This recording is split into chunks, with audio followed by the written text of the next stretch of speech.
Hello everyone, welcome. I'm Isaac Umbras, and today we are back in Gran Turismo 3. Hope you're doing well today. Welcome for Shoba GT, hope you're doing well. Let's get back in our CLK 55 AMG, get it upgraded for the Amateur League, Legend of the Silver Arrow, and be ready because this is gonna be a little bit spicier, I think. A little bit quicker vehicles. So I'm gonna get some upgrades all around the vehicle, just to you know, get a little bit more performance out of this vehicle. There we go, lighten it up a little bit, and let's get some engine, at least exhaust, and some CPU upgrades added in. I know eventually we were going to need all the upgrades we can get because it is going to be very, very rapid. The 400 horsepower should do us well. Let's get the oil changed too, just to be on the safe side as we get this thing ready. Oh, this beautiful vehicle ready for the Amateur League, Legend of the Silver Arrows. Welcome, Blood Wolf. Hope you're well as well. Alright, let's do this. Let's start it off on a track that'll test its, you know, top speed and everything. The super speedway. Now this beautiful CLK 55, it was built off of the W202 platform, but with its upgrades, it was called the C208. It was a C208 chassis, and it was a wonderfully powerful sports coupe. Although it looks like we're a little bit down on power from that start. A little bit down on power. Okay, that's fine. We will be alright. Very deeply rage to join this. Oh, sweet. That's who that was. Very nice. Welcome, Team 7. Hope you're well as well. Right now we're driving a bunch of German cars, mainly the Volkswagen Beetle RSI and the CLK 55 AMG this stream in order to get some more races done. So, lots of sports coupes. A little bit of understeer, but we can make this work. We may need to get a few more upgrades for this vehicle, because holy moly, the top three are pulling away just a little bit. I gotta make sure I get a little bit quicker through the corners. Alright, they're gonna run a little bit they're gonna have a little bit of understeer. You see the tire smoke there? That is gonna kill their speed, which should give me a little bit of advantage on them over the straights. And if I can get a little bit more of a draft off of them, that'll help as well. Open zero setup. Ah, yeah, she had a rough Nordschleife race yesterday. Nords in general is shit track, but we mostly got through it. Okay, we gotta be a little bit careful. Yeah, we're gonna be in the Beetle RSI later on though. Right now though, we need a little bit more of an advantage with this Mercedes. Come on, get the suck.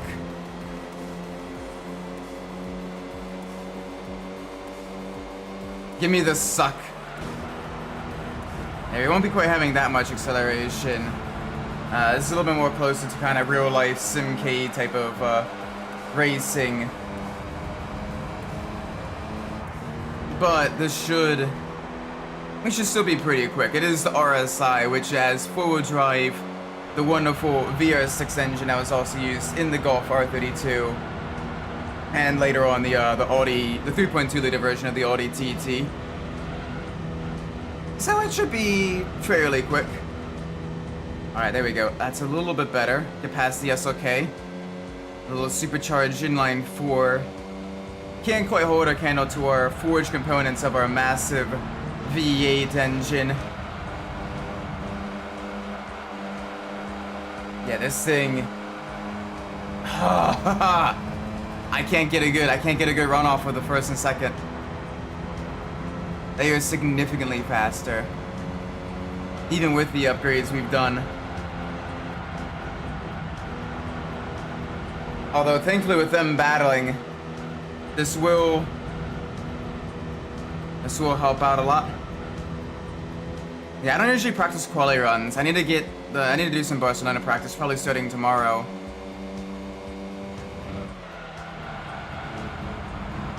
Yeah, I need to do some Barcelona practice starting tomorrow. Get some setups worked and everything. I already got a good baseline, so it shouldn't be too bad.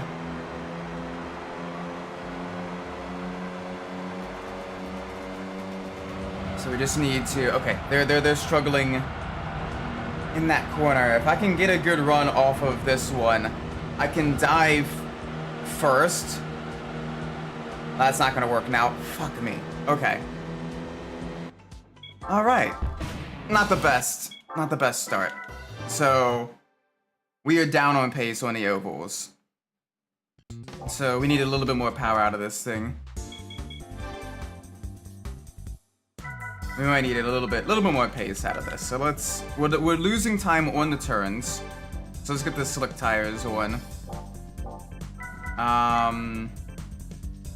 And let's get the suspension upgraded as well. Yeah, that's sort of not in the Volkswagen yet though. We're in the CLK 55. Should be a lot quicker than our electronically limited 155 miles an hour now with these upgrades. So this should be pretty solid. Alright, back to Super Speedway. Yeah, that is a lot. I spent way too much time on Nordschleife for last week. I'm kind of running a little bit behind in terms of practice. But Barcelona's a track I know pretty well, so I'm not too worried about that. Alright. This should give us better grip. Should give us better handling, which will allow us to carry more speed through these corners. Even if we're still down on... So even if we're still down on overall acceleration, we should be alright. Always be the fastest AM driver. Yeah! I mean, there's a few...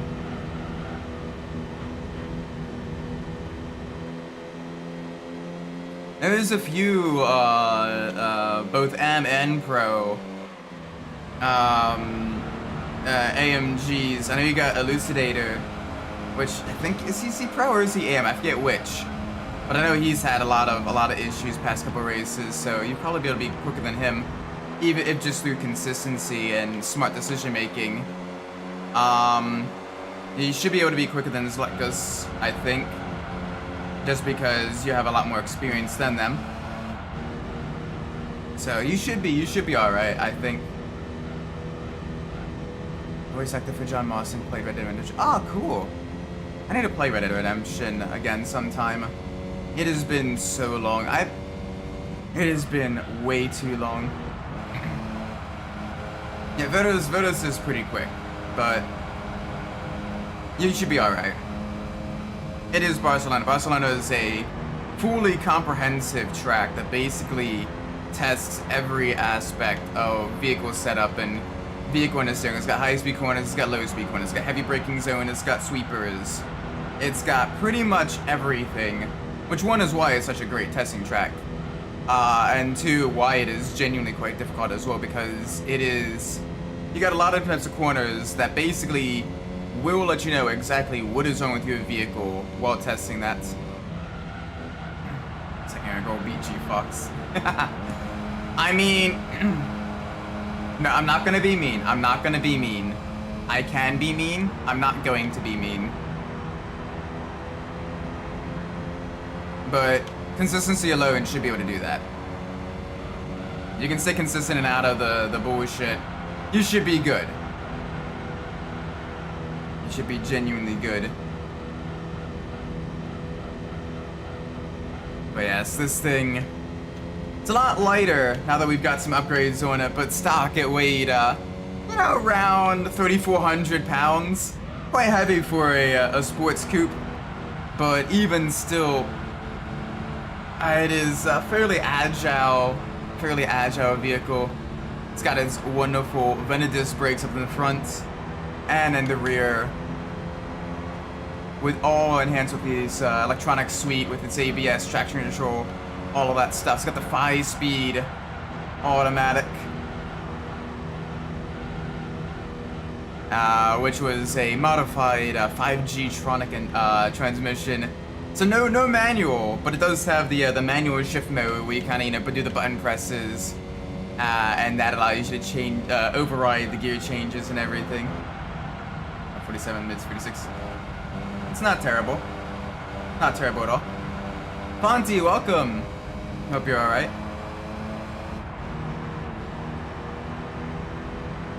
All right, final lap. A little bit quicker this time around. The tire upgrades and the suspension upgrade definitely help it carry more speed through the corners. That's the 46 too. I'm usually around like the 45s. Occasionally I can get into the 44s, but I'll have to see tomorrow what the track conditions are and everything. Ooh, a D-class in the Formula Car category. Very nice. You plan on doing like IndyCar? Combination of ovals and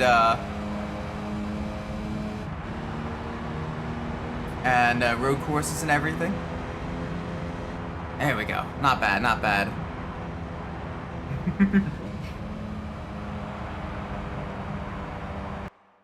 Yeah, then you should be fine.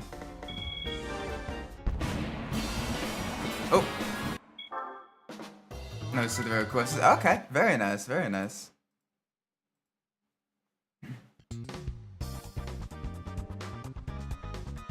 Alright, let's go to Trial Mountains.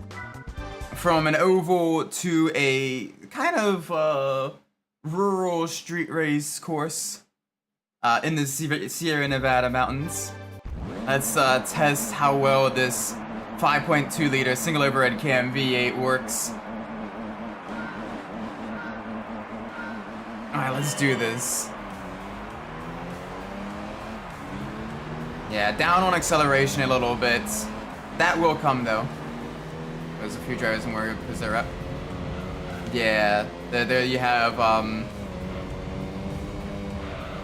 the guy who wrecked me twice. Or, I mean, the second time he wrecked a lot more than me, but I was included in that bowling incident. The wannabe William Wallace impersonator. So that's gonna be fun.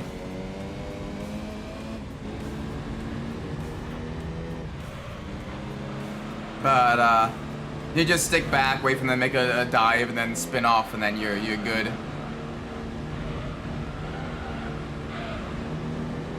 All right, come on. These lighter weight SLKs, they do have a little bit of an agility advantage over us, but we should be able to get right up on them, on the straights, out accelerate them out of the corners. But I'm not understeering into the wall. Not great. Not great at all. All right, we need a major comeback now. We don't have a whole lot of time to get back up there with the rest of the field. A little bit of a nudge there. It's all right. They're AI. They don't. They don't have feelings. They do not have feelings at all. This wonderful Mercedes does have forged components as well.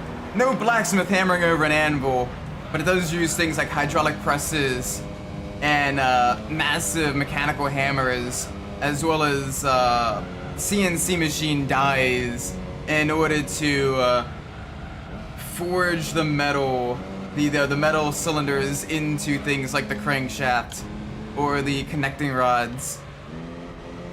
And it basically allows the grain of the metal to flow and align instead of being a bit more, dare I say, erratic. And that results in a higher strength, which then also allows them to use less material, which will then further allow them to lighten the engine, lighten the components, which allows for more responsive throttle, higher revs, less vibration, less need for counterweights, and overall better performance. I will say that the CLK in front has got some pretty hefty pretty hefty upgrades as well. So we will have to see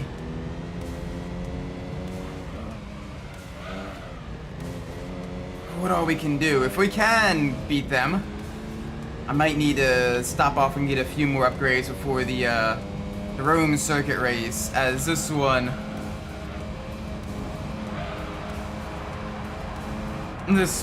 is just a little bit quicker than us. Although they still back out considerably in high-speed, high-commitment corners. I'm battling with Ben, so I can almost match this up. Ooh, that'd be fun. Teammate versus teammate. How's he been feeling, by the way? I know he had a bit of an injury and everything. Hopefully he's, you know, able to slowly recover and all that stuff. Or if he, you know, if not slowly, much quicker recover.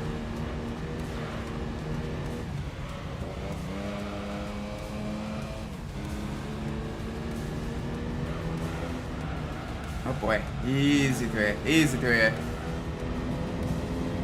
Alright, we're less than a second ahead. We're slowly pulling a gap, but we gotta be a little bit careful. Down in the third gear. As far as the next feeling good. Good stuff.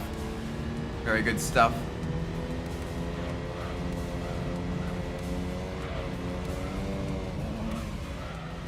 Okay, gotta be a little bit careful. Getting a little bit on this steer.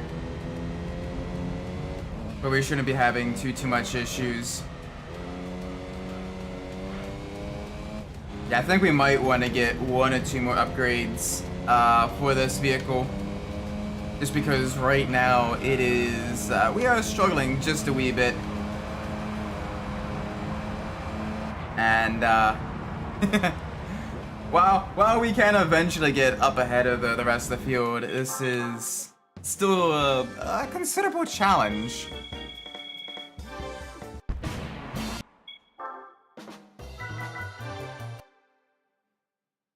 Go for another. Oh no, how's she? Oh boy. Hopefully nothing major. Just minor, you know, just frustrations with having, you know, again, the recovering from the surgery and everything like that. Alright, let's get the upgraded flywheel, the upgraded clutch, and the upgraded drive shaft as well. That should give us the performance we need, I think, in order to better improve, because that'll give us quicker shifts, which will further improve the handling and drivability of the car. And we'll be at Rome, so those quicker shifts will lead to better time down the straights.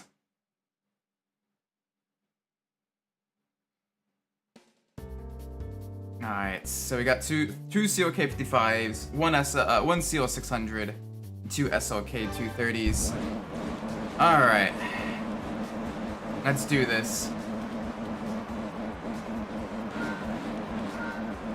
A cool fact about the CLK 55 AMG is it was actually used as an F1 safety car in the late 90s, 98 and 98 and 97 were the main 2 years.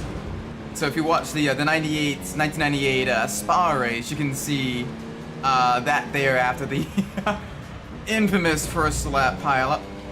Just saw in a couple days, and should be saying she's been, jeez. Alright, well hopefully she's able to get that. I get that sorted. That is rough, man. That is absolutely rough. Hopefully she's able to get that sorted. No one should be in that kind of pain and everything.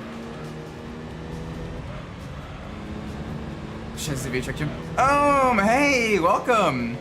How you doing? Right now we're driving some Gran Turismo. So yeah, I'm practicing for the next round. Yeah, I am. Obviously, we're at Rome. I'm driving the trusty Mercedes. You know what? It's close enough. It's a high-speed track with lots of second and third gear corners.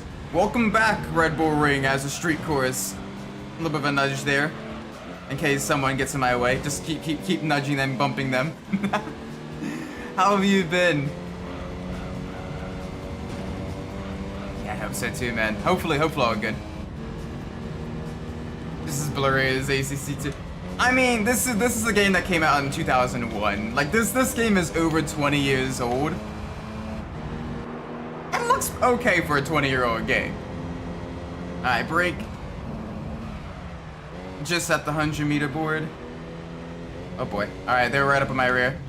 Just woke up. Oh! Early morning, I met. Just playing the old games on the CRT. Yeah!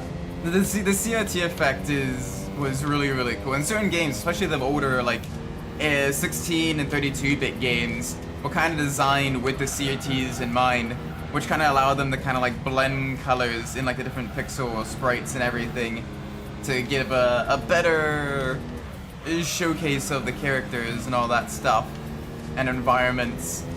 Almost gave it a oil painting look.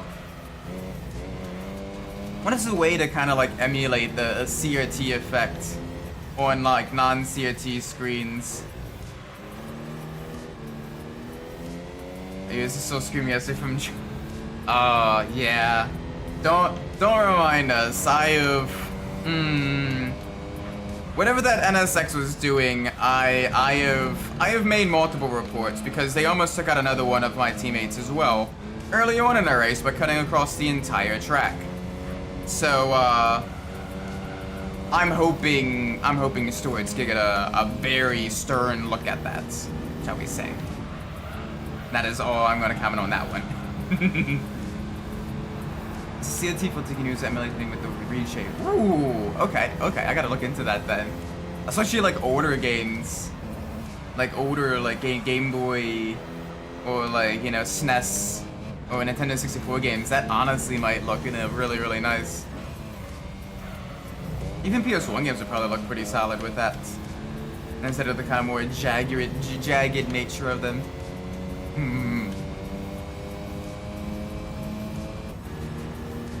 The smooth power delivery of this V8 though. Holy moly. Single overhead cam, but even still, absolutely wonderful design. Producing some killer horsepower and very smooth, consistent torque all the way through the power bands. Which makes it surprisingly quick. It was noted and lauded for its muscle car-like acceleration and everything. As long as Zero and you finish next... Wait, next weekend. Zero's coming to TGT.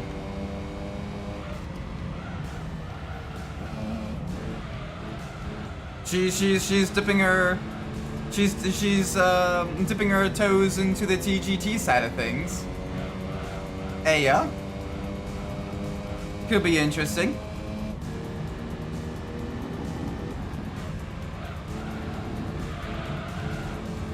Yeah. Okay. Sweet. I wish her the best of luck then.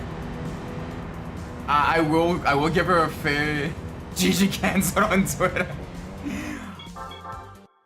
It was only a typo. It was only a typo. Too bad. The council has decided your fate. You are going to Brazil.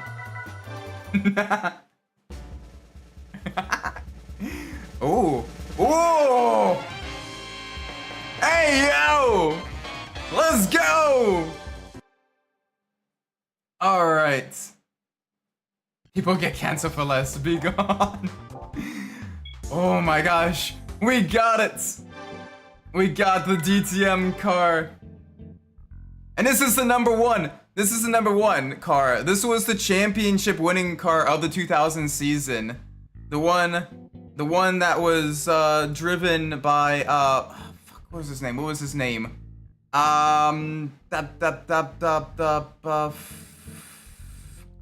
What was his name?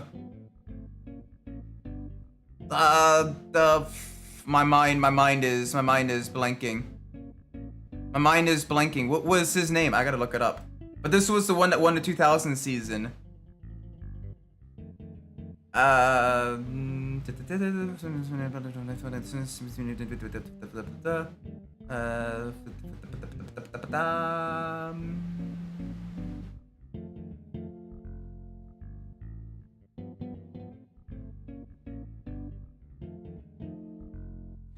Bernd Schneider, that was who it was. Yes, Bernd Schneider, thank you. Wish we could drive this shit in least for real. Early 2000s DTM cars, yes please. Inject this into my veins. Like, if we had a dedicated off-season, like, AC, Assetto Corsa mod, season, with these. Yeah, Race Room's got them, true. Then we need to get people to actually get in Race Room. But no, it'd honestly be kind of fun to do it in Race Room. But yeah, this was, but if we can get, you know, this one, the Audi TT and the Opel, because we know Mentrix loves his Opels. And not gonna lie, I quite like the Opel Astra DTM car as well. Considerably less competitive than the CLK, and even the Audi, which won in 2001. The Opel, it used the pushrod LS derived engine, whereas both the Audi and the Mercedes used double overhead cam V8s all around the 450 horsepower mark, all very, very rapid. And you can see here, we just got a field. It's mostly Opels. We got the Calibras and the Astras, but we do have another Mercedes as well. Oh, a little bit of lots of bonks, lots of collisions there. All right, gotta be a little bit cautious. But I also gotta remember, this thing does have downforce. I can use that downforce to my advantage. Oh, that is good. A 6-speed sequential manual, absolutely ripping through the corners. It's got some crazy high RPMs as well.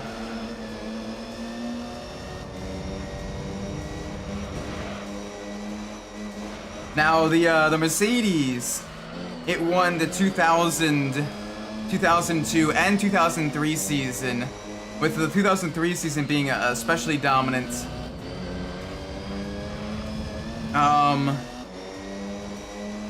And it was absolutely wonderful. Its engines being tuned by the Motorsports division of AMG,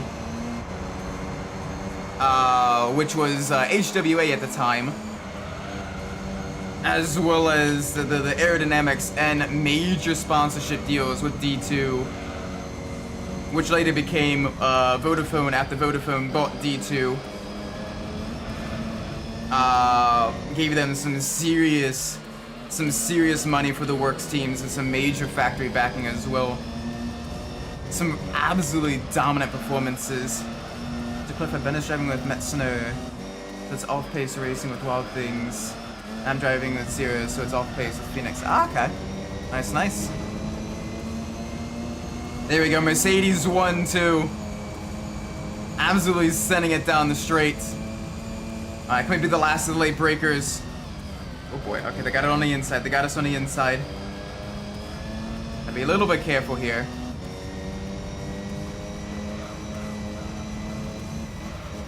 Oh boy. Alright, let's absolutely dominate this this tournament.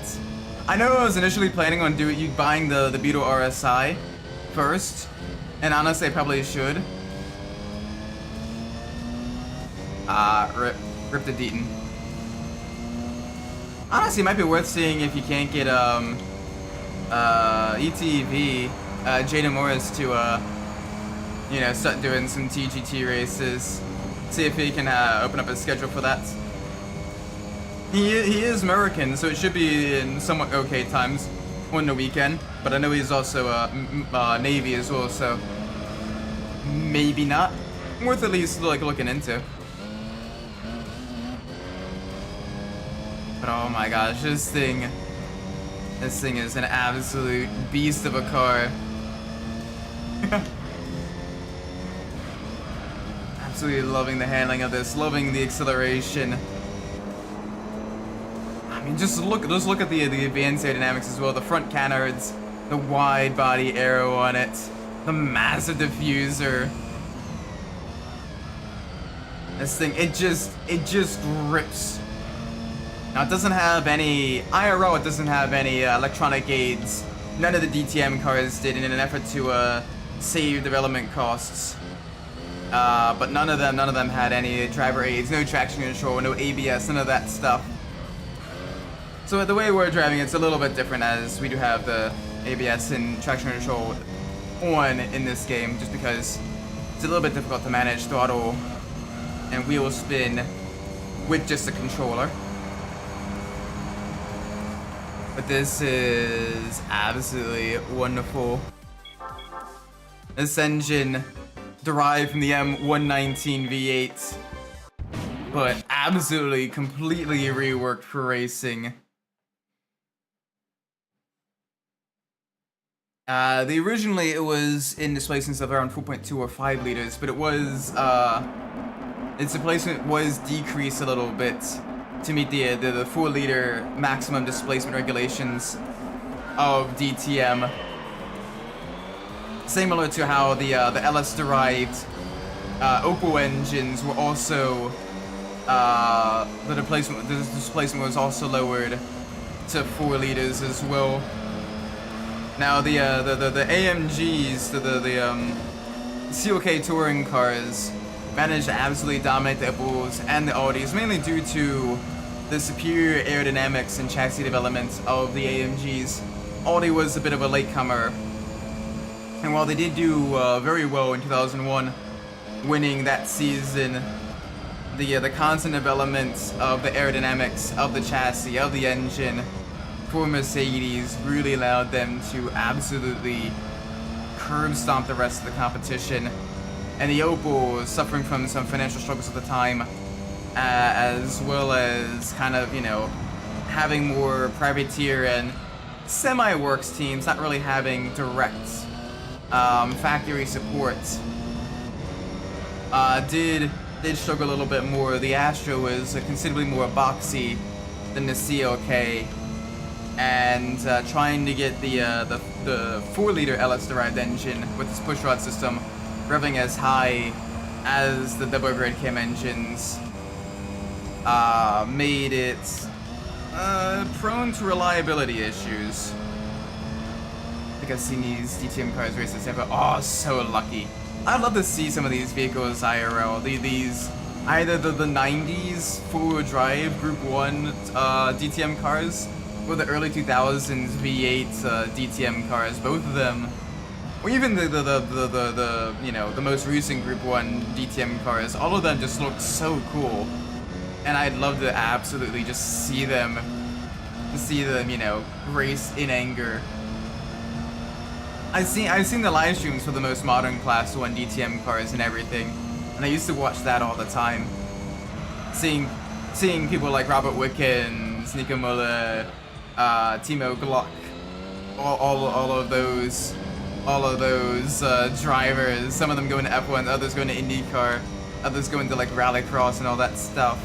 Just absolutely tear these vehicles through the corners with the crazy DRS systems, the push to pass, the burble and pops, and all of that of the turbo inline fours. It was just absolutely glorious.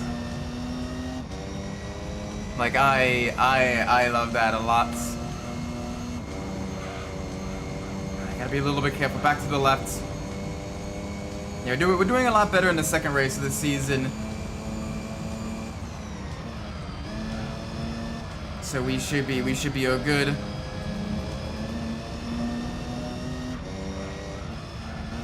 Shouldn't have too much issues with the final three, I think. Maybe. We'll have to see what the final three races are. I know there's one that's a high chance it'll be Rome, just because that one is, you know, Italian track, close enough, you know, dedicated European circuit. But we shall see.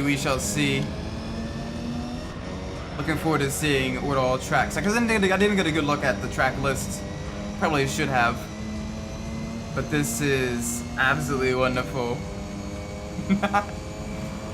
Absolutely wonderful. Ooh, there we go. New fastest lap as well. Bum, bum, ba-da-ba-ba-ba-ba-bum. Bum, bum, ba-da, ba-da, there we go, that's round 2 complete.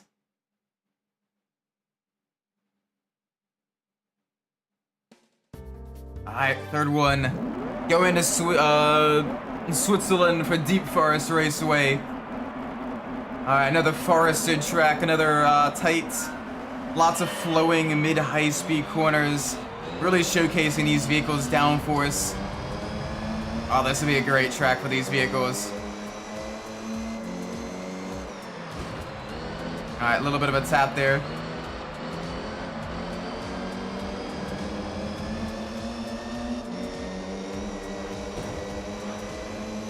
There we go, there we go. Whoop. I got the Mercedes just on my inside. Ow, okay, got squeezed up into the wall. Not exactly the best. Ow. My own teammate's running me off the course here.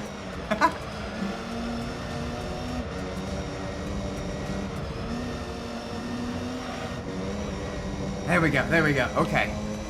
Up into 4th, get the suck, get the drafts. But yeah, I just love the look and sound of these cars. Absolutely wonderful. Although we do have the four-wheel drive Calibras currently in the front. They're the older breed of the DTM cars. The older Class 1 cars. But they still pack a serious punch. Honestly, best you can do is just kind of listen to it. You know, maybe schedule some time where you can just kind of, you know, be in VC together, maybe kind of, you know, like watch a movie or something like that together, or play some games. Just kind of be there for it. That's probably the best you can do. Sometimes with that, it just takes a lot of time and some medical intervention to really kind of allow healing.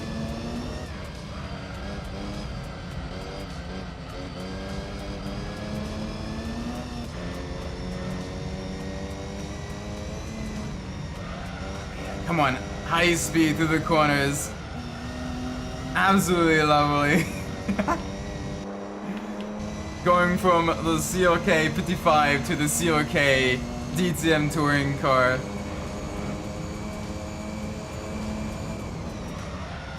Yeah, but I mean, right now, best you can do is just kind of be there with her and everything. You know, be supportive. Be a comforting and calming presence. Oh boy. A little bit of understeer there. Not exactly the best line. Not exactly the best line to that corner. But we're on to the final lap now of round 3 of 5 in the Gran Turismo DTM Championship. Very rapid sprint races. Don't gotta worry about tire wear or anything silly like that. Just absolutely send it. There we go. That'd be nice and gentle. Ooh. Alright, we're doing very well. We're doing very strong here. It's gotta be nice, calm, clean, collected, inner lane, moisturized, unbothered.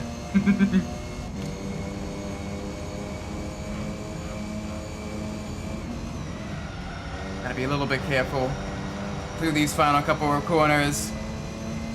Let's absolutely push it to the limit.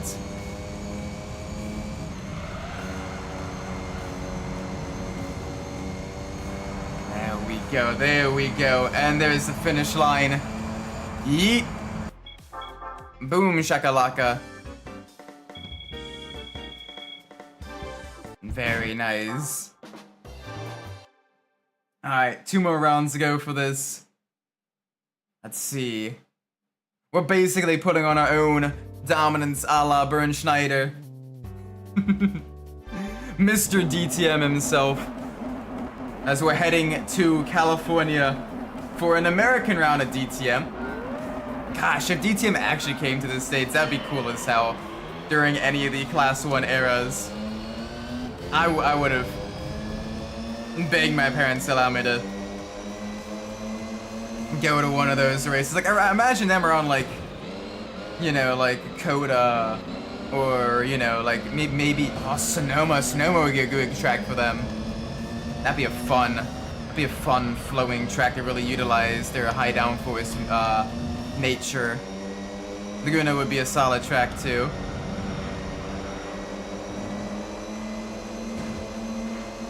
Just to really give them a lot of love. Road Atlanta, yes! Road Atlanta would be a really good track. Watkins Glen too. Although with that one, you gotta be a little bit careful on the curves at the bus stop. As with how low those vehicles are, that may cause some damage. But seeing them just absolutely rip it through the chutes and the outer loop. Oh yeah, that would be cool. Whoa, okay. Little bit of a mistake there. Alright, Mercedes 1-2. Boop. Bro is going a little bit too slow. That is just such a beautiful looking machine. Race cars in general are just so nice looking. Whoop. Come on, it's back to the right. Oh, alright, he's wide.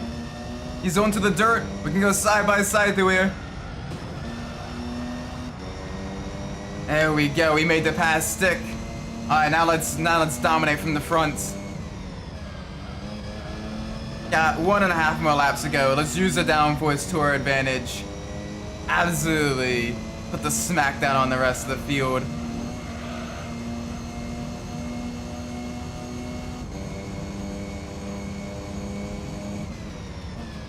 Funnily enough, the next championship we're doing, the Beetle Cup, which is inspired by the new Beetle Cup that was that existed in the early 2000s, using the new Beetle Cup car, was actually frequently a support race for many DTM events, which is really cool. So essentially, as a German citizen in the early 2000s, you could go to a race and see not only these cars absolutely tearing up the track, but Beetle Cup cars for a one-make race with beautiful front-wheel drive sequential 6-speed racing cars. And I believe, I know the RSI has a 3.2 liter VR6, but I believe the Beetle Cup car has a low displacement, but also is a VR6 engine as well. But is the older, lower displacement one kind of derived from like the Corrado VR6 motor. Do fact check me on that one, please. But if my memory is correct, I believe that was the case. That was next to the 48 Yellow Mamba at Zandvoort. AMG's a lot bigger than I expected. Yeah. Like you do a lot of like the racing games and all that stuff.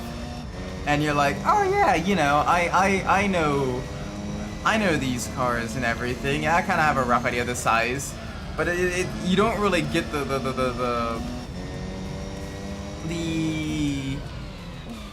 understanding of just how big or how small some of these cars are until you actually like take a look at them, you know, in person. You get to see just how big or how small they are. Oh, there we go. Give us the money. Ironically, this pays less than the Legend of the Silver Arrow. Granted, the money we get from the championship victory will more than offset that. But it is funny how races for, you know, full-on professional touring car races, it pays out less than races for road-going cars. That gave you the car needed to do the touring car races. GT2 mark is even longer, fun enough. Oh gosh, I can imagine that thing is an absolute long boy. I mean, I gotta fit so much power into that. Honestly, outside of Europe, I've been doing some thinking. If the SRO really want GT2 to do well, like if they want to expand to another like region for like GT2 racing, I'm thinking, believe it or not, the Middle East might actually be the next best area to do it. Because one, you have a lot of, you know, the really, really wealthy people that live there that have lots of money and the motorsport connections that would want to maybe try the hand in amateur or semi-pro GT racing. You got the tracks with their straight line speeds. Think Bahrain, Yas Marina, Losail at Qatar, that all have their, you know, the straight line speed that would be absolutely dominant and really showcase the power of the GT2 cars. Add in Istanbul Park for Turkey, as well as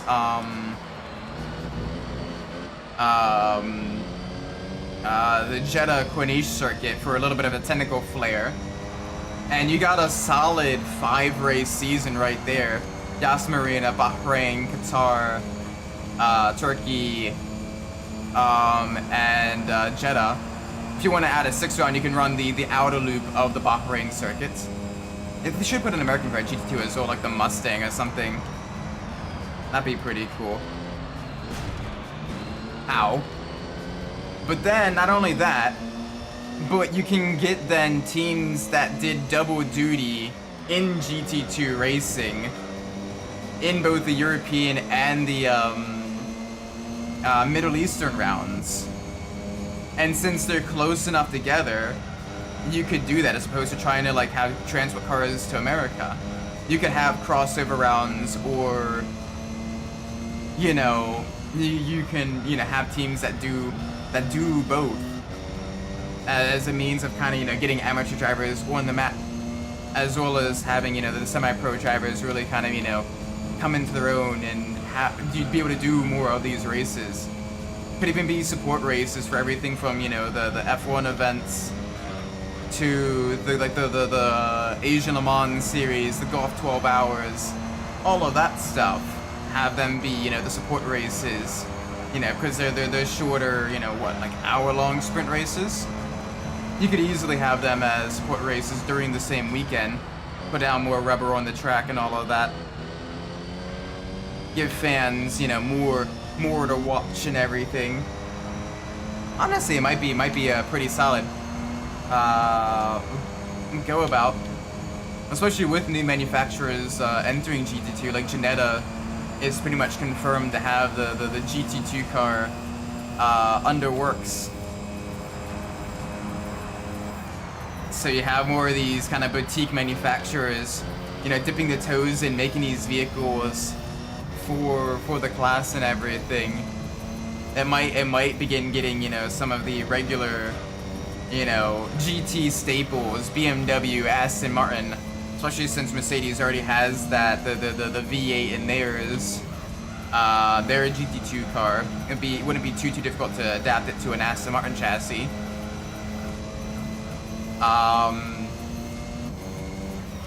You know, like that could all work really well. Maybe Ferrari as well could adapt their 296 challenge to better comply with GT2 spec, or create it as like a different spec package from their 296 challenge to maybe give them like a different support or feeder series to go to, where, okay, you do well enough in the 296 challenge races, you might be able to get into contact with some of the teams that run in GT2, which might then eventually get you into like Ferrari GT3 racing. Maybe. Like that could be a very solid kind of progression ladder to really, you know, have Ferrari better create driver development programs for GT racing. Working with, you know, the teams that run that type of stuff. Boom shakalaka. That is the final round done. The DTM championship has been completed. There we go. Give me the money. Alright, next session.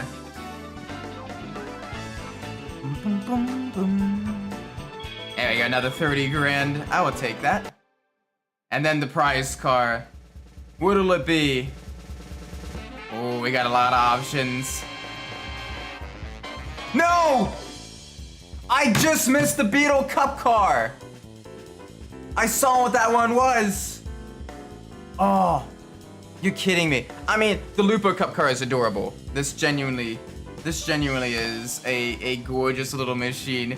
Absolutely adorable. But we don't really have much use for it, unfortunately. It is the cutest thing. But unfortunately, we didn't get the big rip there. Honestly, we're pretty close to we literally only have one championship left in the amateur league. Holy moly. I didn't realize that. Also mentions working on the AMG EVO for me. It looks good. Ooh, he's making a livery for you. Or is he making a drawing or an art thing? What's he doing with the AMG EVO? Oh, absolutely wonderful. There we go. All right. Since we didn't get the Beetle Cup car, let's go get the Beetle RSI. Let's go get the Beetle RSI.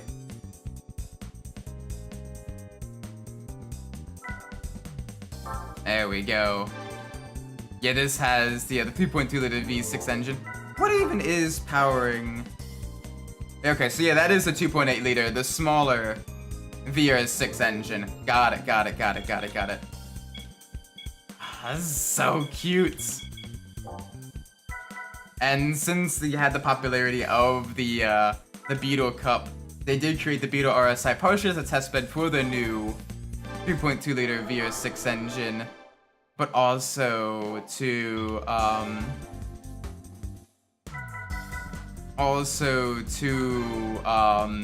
you know, to kind of get the Beetle away from being considered, you know, just purely a cute car. And granted, it is a cute car, but this is very, very, very nice. We're gonna do some light tuning here to get some better handling all around. Yeah, give us the stage 1 turbo. Give us the smaller intercooler as well. And let's go air cleaner. Actually, we don't need that. That should be good enough, I think. Like, we'll be down a little bit on the corners. That's not how it looks. Give me a second. Ooh. Looks nice. Looks nice. That's yeah, we got a lot of liveries. So many liveries. But I mean that they look good though. So can't complain too much, right? Alright, so we got the Altezza race here. And we do got the Beetle Cup as the final two. Holy cow, we're almost done. Both the beginner and the professional league events. That is scary. But yeah, this Beetle RSI, it was built off on the Golf Mark IV's platform with its VR6 engine, producing around 230 horsepower and about 236 foot-pounds of torque. Oh gosh, I may have overtuned the car.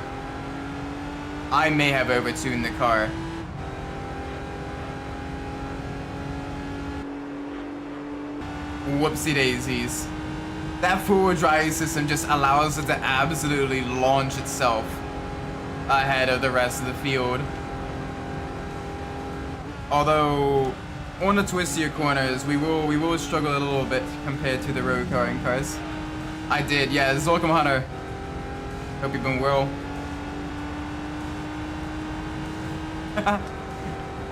Alright. I think I may remove the intercooler at the start of the next race. I'll go into the settings and remove that. That way we can get a little bit more even race.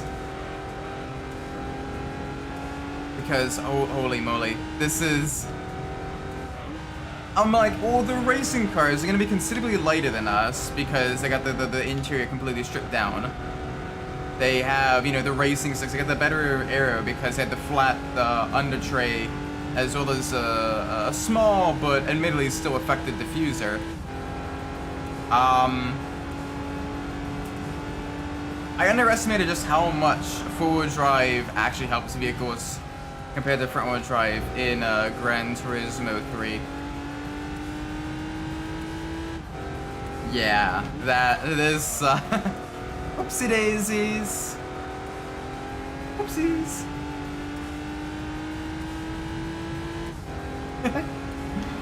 Oh well, we get to absolutely tear up the streets of Rome with this.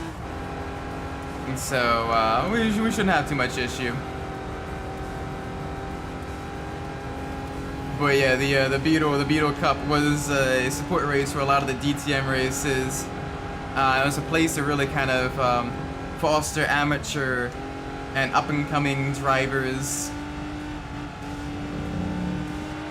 to get them ready for maybe next level motorsports, and also, you know, giving fans more excitement as well, and to help kind of promote the brand's image of Volkswagen as a sporty brand that is involved heavily in motorsports. And the Cup cars were pretty significantly upgraded as well. Full and stripped interior, sequential six speed, I think it was, or 5 speed, one or the other, but a sequential transmission nonetheless.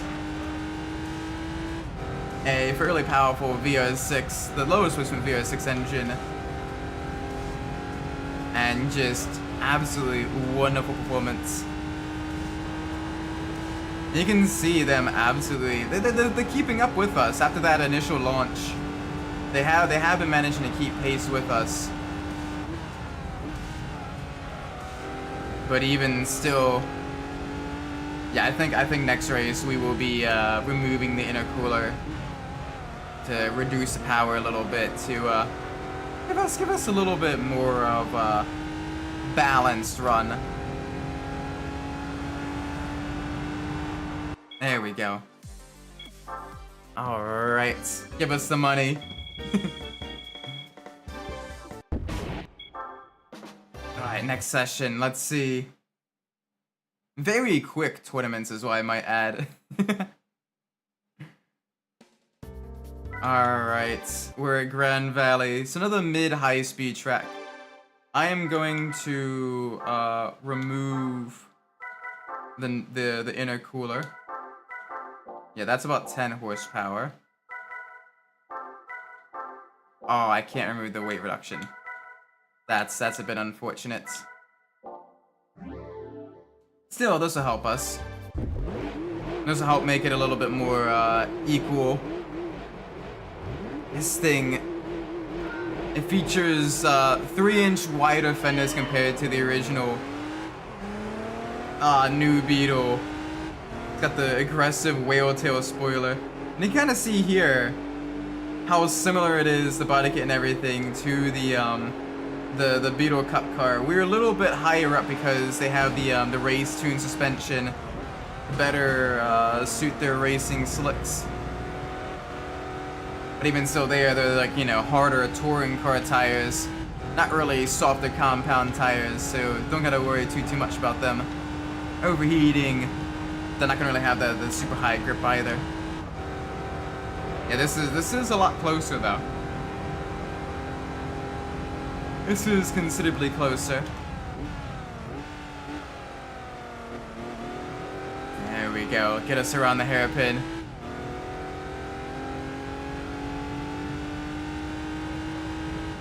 And you can just hear the wonderful cry of the V6 in front.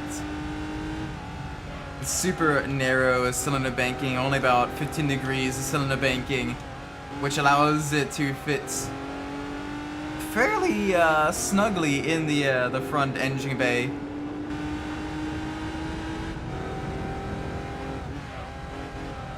Absolutely wonderful through the corners. It's a shame that this never came to later Gran Turismo games, as the interior of this was absolutely gorgeous.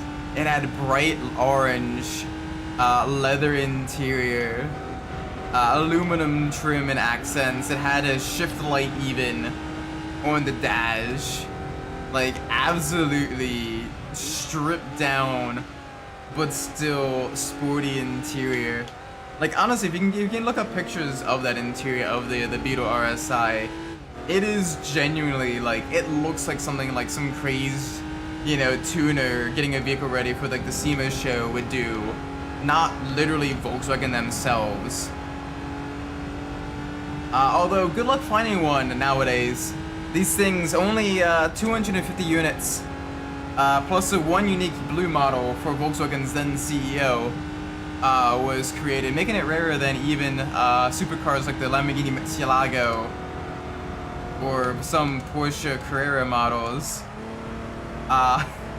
It is one of the rarer Volkswagens made, especially in recent times.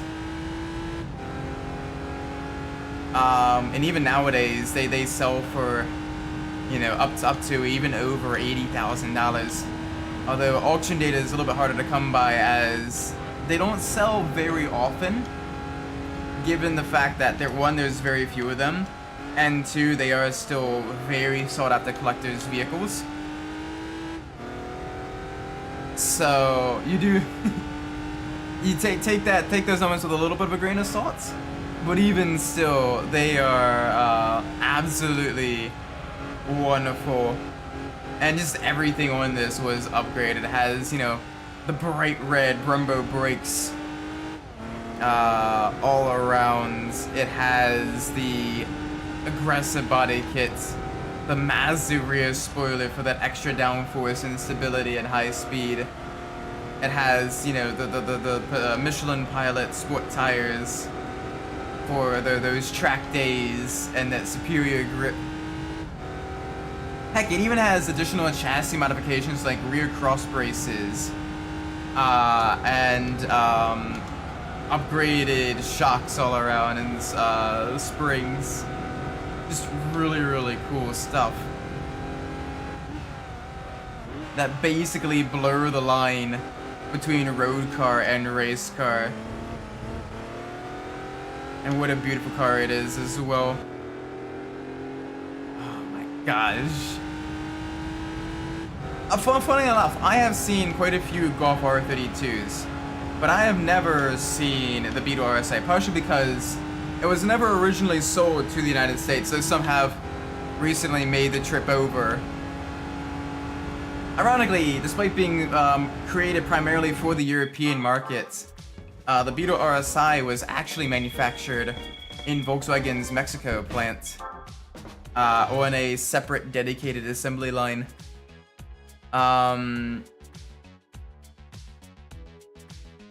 It is a beautiful machine.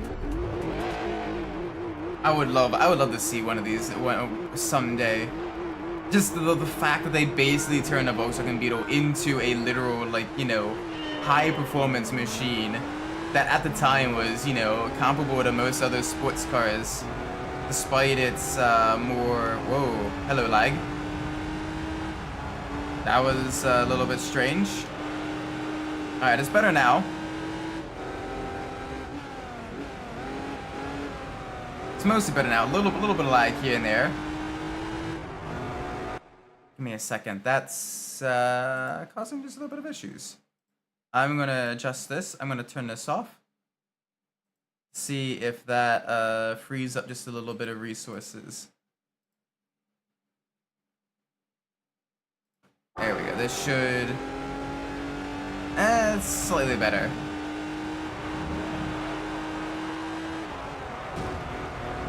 Slightly better. There we go. Once we're kind of ahead of the rest of the field, it should help us with some of the lag and everything. Sometimes the emulator does struggle with a couple vehicles in close proximity, especially on the higher detail tracks like city circuits. especially with the lighting of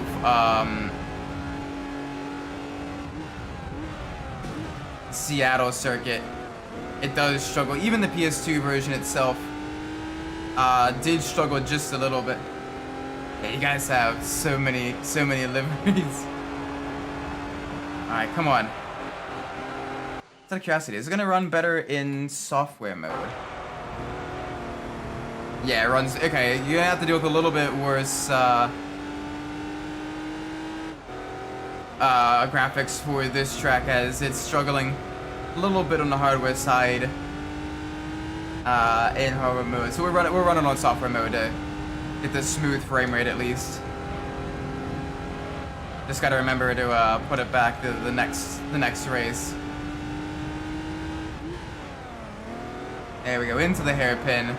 We want to use the forward drive system to absolutely yeet ourselves out of the corners.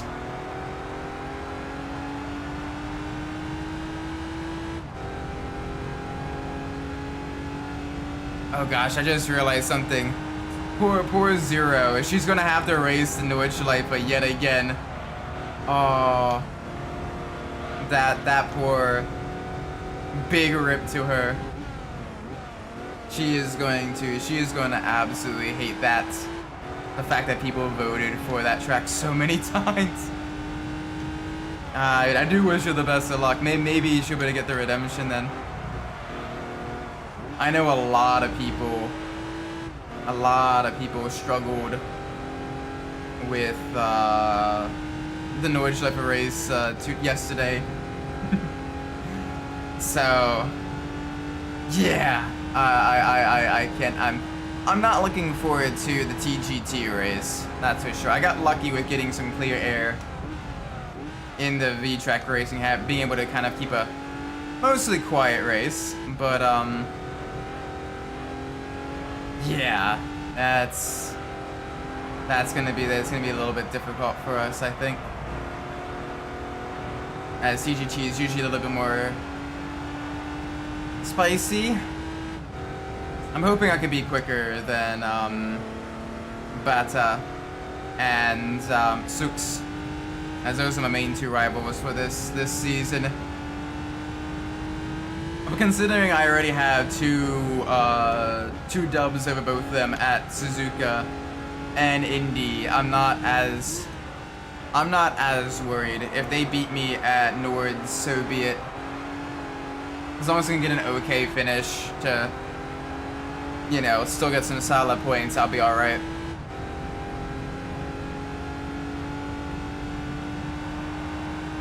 Alright, there we go.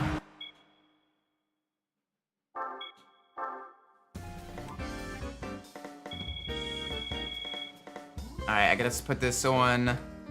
There we go. Alright, next session.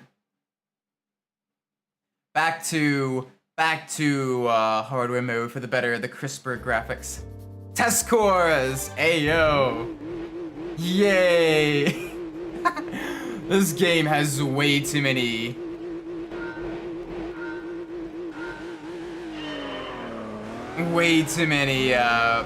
races on the test course.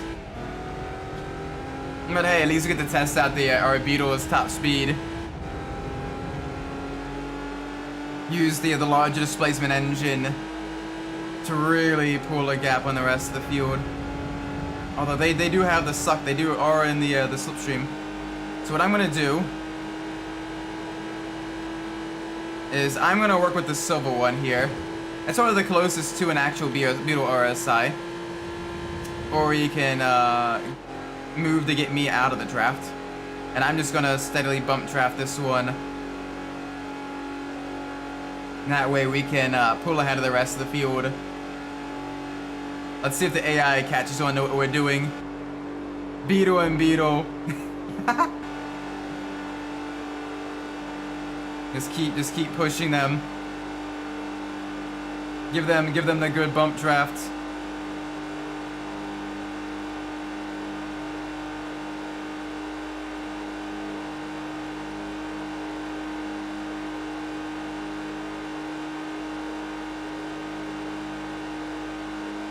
There we go. Come on.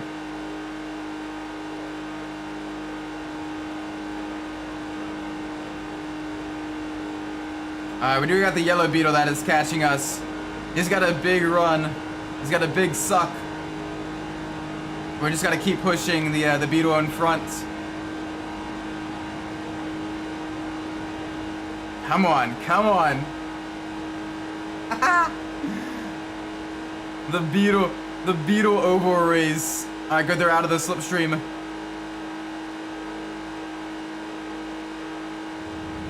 Oh, you don't need a brake.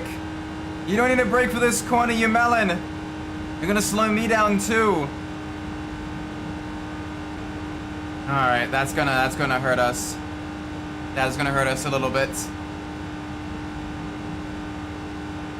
But we'll be okay. We'll be okay, I think.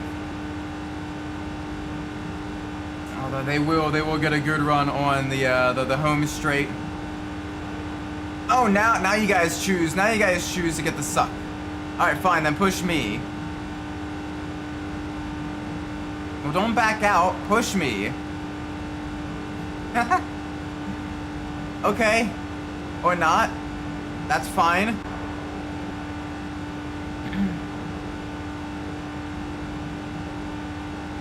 You wanna give me the push?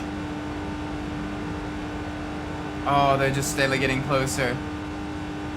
The black one as well is rapidly getting closer to my position. Oh, it's gonna push the silver one past me. The green's gonna push the black one. Oh, being passed by the train of beetles. Come on, purple. All right. Purple didn't want to push. Purple didn't want to work with me. That's fine. That's fine. Silver wanted to break. So Silver could have had a good second position, but now they're getting eaten up by the rest of the field.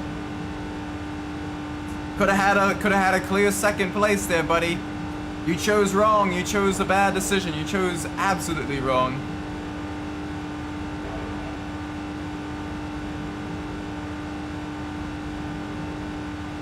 Come on.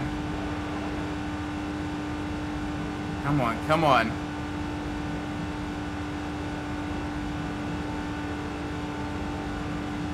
Bonk.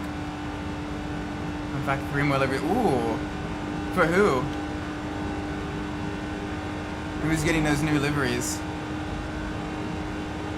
There we go. Thank you for the little bit of a push. I appreciate that. Alright, they're gonna pass me. That is alright. I'm gonna get a suck off of the purple one, which will help me push just past them. There we go. There we go. That's the good stuff. That's the good stuff.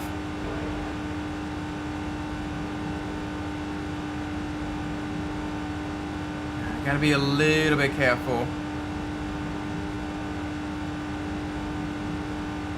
Ah, one for Carol. Nice. Very, very nice.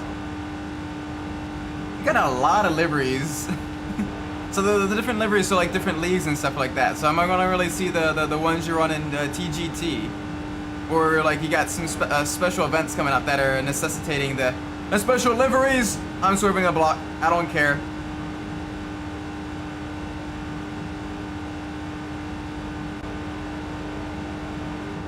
Holy moly, that yellow one came out of nowhere.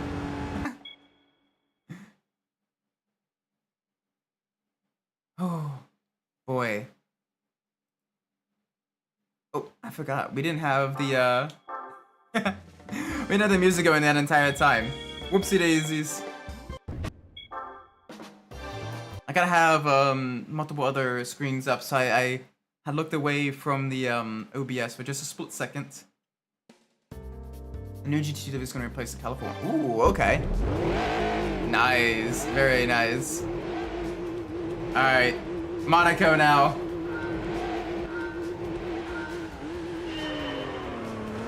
Let's see how these Beetles handle these tight, twisty streets. Normally the Formula 1 Grand Prix has a Porsche Cup race. But I guess this is the closest thing we can really get to that. A one-make race. with Volkswagen derived vehicles that was based off a vehicle that was originally designed by Ferdinand Porsche.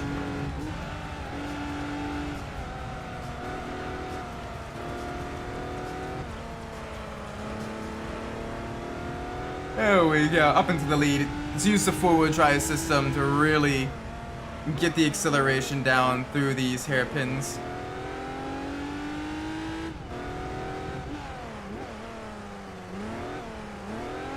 Oh, this beautiful Mediterranean coast. This super rare high-end Volkswagen Beetle. Absolutely kind of having the glitz and glamour of racing around here. Might have to make some budget cuts. I don't know, I'd see this as an upgrade. Honestly, just have like a TCR Europe going around here. Like TCR cars around Monaco would be cool as hell. They already got the short wheelbase, compact, close in performance. Like they thrive on street circuits. They would make some great racing.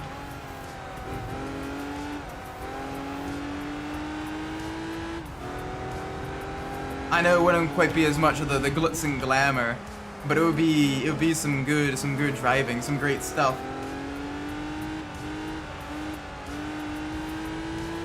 There we go. First lap done. Very solid time, sub 2 minutes, which for a mostly road-going car is pretty solid here in the Saint Devotes. Alright, time to head up the hill. Use this V6 power. There we go, there we go. Oh, okay, okay. We're good, we're good. Back to the right. Nice. Yeah, the Beatles can't keep pace with us. We're doing very good here.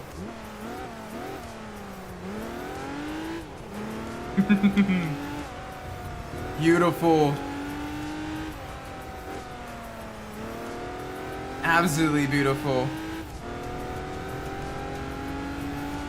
And after this, we can go back to the Legend of the Silver Arrow, where we will upgrade our CLK touring car to compete in the professional league race. Give it some more power. As it already has some great aero and racing slicks. We should be pretty solid there. Whoop.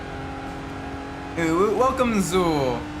Fun fact, you just missed a Met. She was here not too long ago in chat as well when we were doing the DTM race. And now we're finishing up the final race of the Beetle Cup,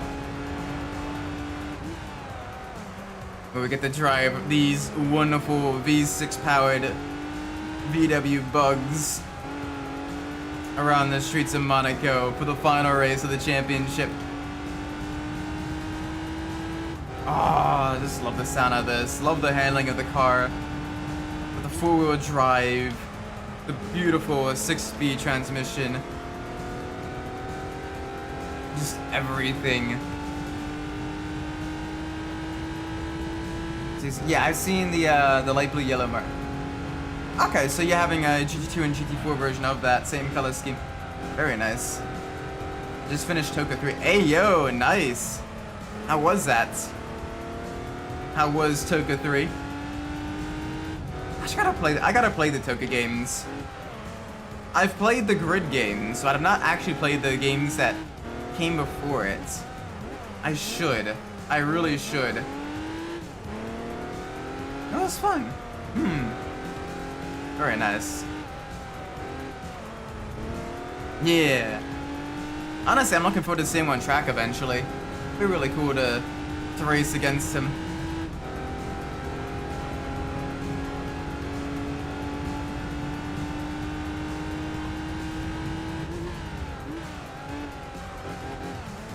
Alright. There we go. Through the Novo chicane. For the final time this series. They don't have Malaysian as an option. They were like, all right, let's create the country. So what kind of like what drivers there'll be? Should we just include like the flags of like all the countries that currently exist, which Malaysia existed back then? Nah, we don't need to include all the countries. We'll be fine. Can you imagine like someone like having a country completely excluded? With force feedback with the G20. Oh shit, that's awesome. That's pretty cool actually. That is cool.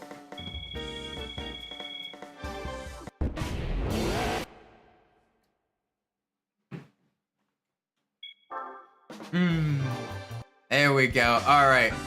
Give me the championship prize money. 10 grand. We literally lost more money than we won.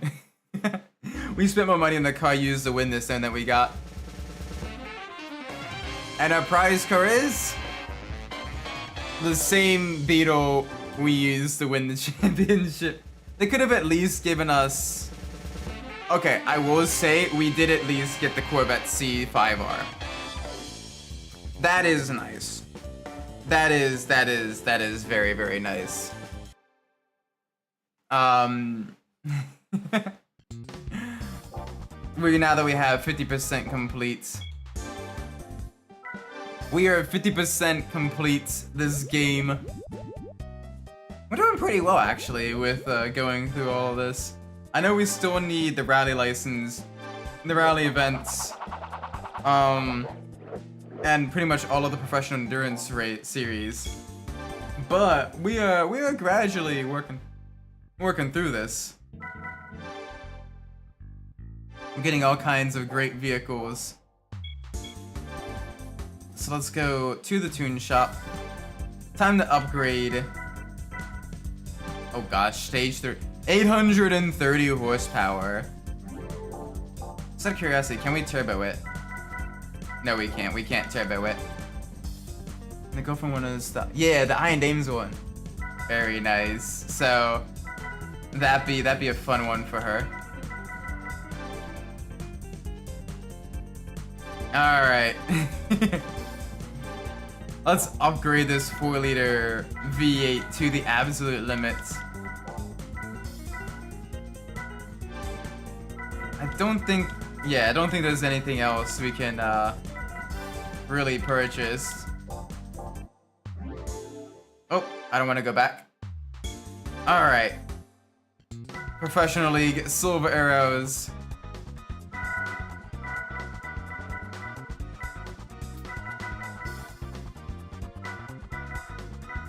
Where's the Silver Arrows, right? I am stupid.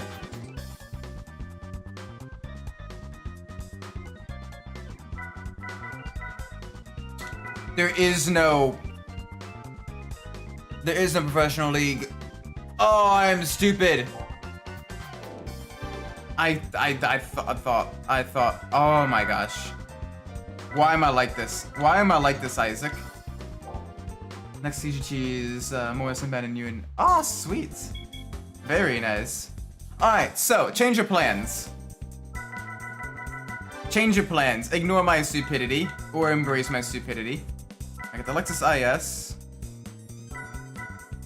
But let's get the Altezza. The Altezza RS 200.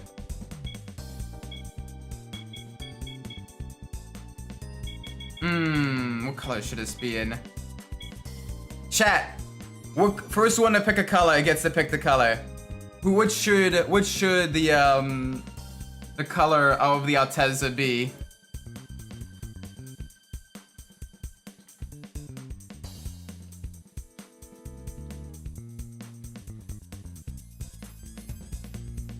Silver. Oh, speaking of Jaden, hey, welcome. The silver Altezza.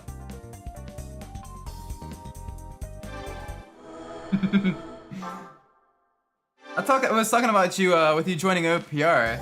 If you ever wanted to do some of the TGT series races, it'd be great to race against you. Let's get some light upgrades on the Altezza. Basically some street level upgrades.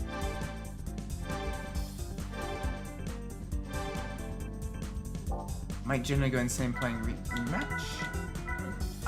What is rematch? I'm not too familiar with that. What that is.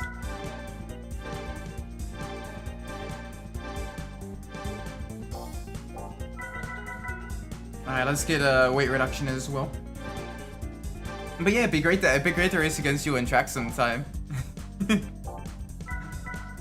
I think that's all we want to do. Should we do a level 1 engine upgrade? Nah. I don't think we need it. It's a soccer game. Basically, the closer you get to a blue light. Oh, okay. I gotcha. That makes sense. So the RS200 with its 3S series engine, 2-liter inline 4, wonderful little engine to absolutely tear up the the streets. For a little over 200 horsepower.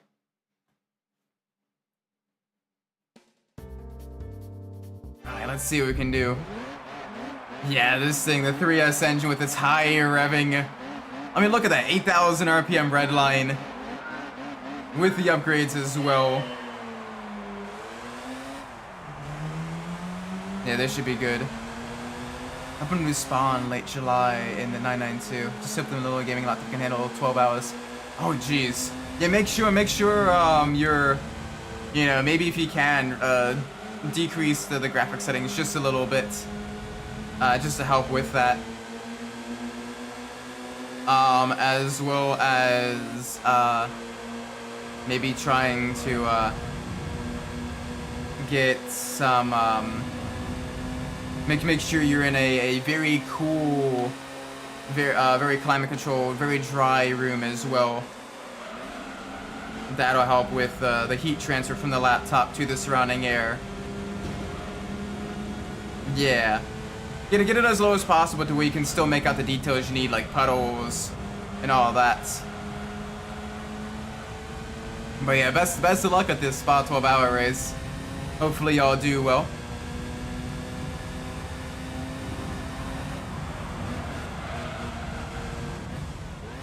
Oh, that's a nudge. That is a nudge there. Alright, let's get the suck from that Tesla in front. Ooh, okay. They don't need to brake there. They shouldn't have brake in there. They did brake there, though. Come on. Give me this slipstream. Up the 5th gear.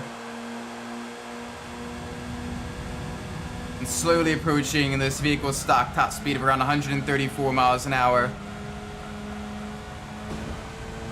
There we go, up into the lead. This is gonna be a close race, and with this being a championship, we can't do any other upgrades to this vehicle, so we're gonna have to really make sure we absolutely push this thing to the absolute limit.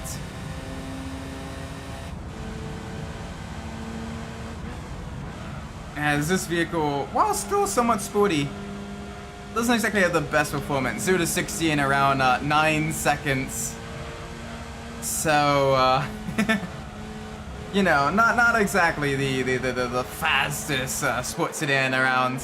There's a reason it was in the D class in Midnight Club 3. But its handling is absolutely wonderful. A little bit of excessive body roll, but that was reined in by the upgraded suspension.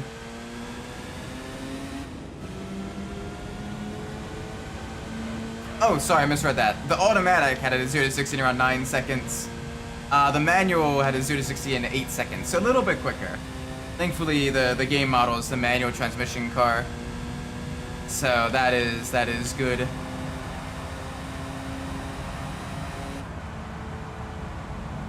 With its 6-speed manual transmission. There we go. Alright, next race. Let's do this. Got the independent struts all around. Okay, just trying to improve. So if I have to pick up, it's just one move immediately. Ooh, nice. Well, best of luck in a rematch as well. Hopefully you do good there.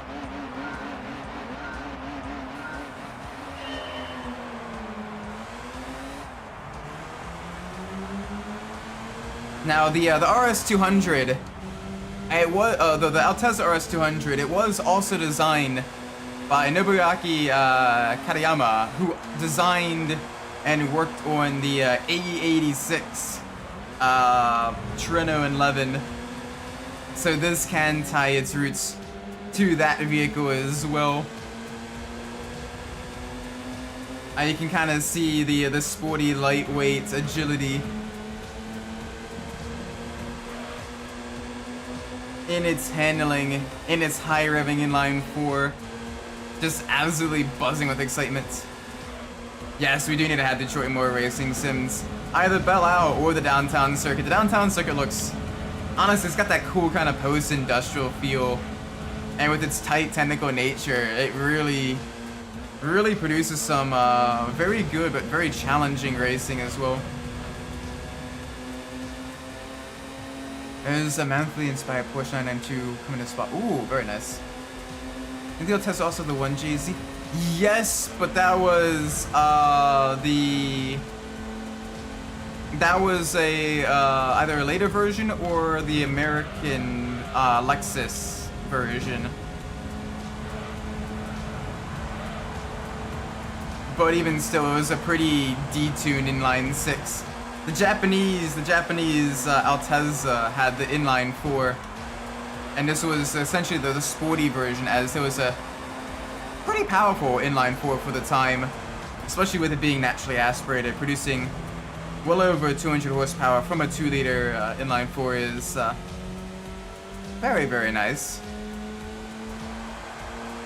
You know, having over 100 horsepower per liter. And also weighing considerably less than the inline 6 version. So you do. So that is why I did pick the RS200, as this one is technically the faster one over a full kind of lap. Technically, the inline 6 may have more tuning potential for a straight line speed and power, but I like the lightweight agility of the Altezza. The inline 4 really giving us some of that good handling.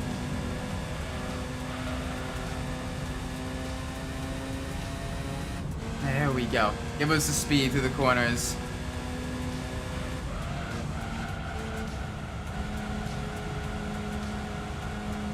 Yeah. Yeah, the RS200, which I believe was also a 2-liter inline 4 as well. No, sorry, it wasn't. My bad. But it was another kind of, you know, Ford RS model, whereas this is the Toyota. It is funny how like the different alphanumerical names sometimes get crossed up and everything like that, and can have some crossover despite being completely unrelated vehicles. I don't think the Altezza had any rally pedigree, even in grassroots rallies. It was more so a kind of a tuner vehicle with occasional use in some touring car racing, specifically in the Asia Pacific region. Like in Korea, South Korea, it was campaigned in their touring car championship, where it did reasonably well. Added a cool wide body kit, and was featured in the Korean version of Gran Turismo 4, and later on in all versions of Gran Turismo 6. And I think even 5 as well, though it's a very rare vehicle in 5. Very cool car. But yes, this thing, absolutely wonderful. Utilize the suspension system from the Lexus GS, which allows it to have that wider stance. One is a well-handled luxury sedan, the other is a featherweight with the power of a heavyweight with tire suspension that can't keep up. Exactly. True.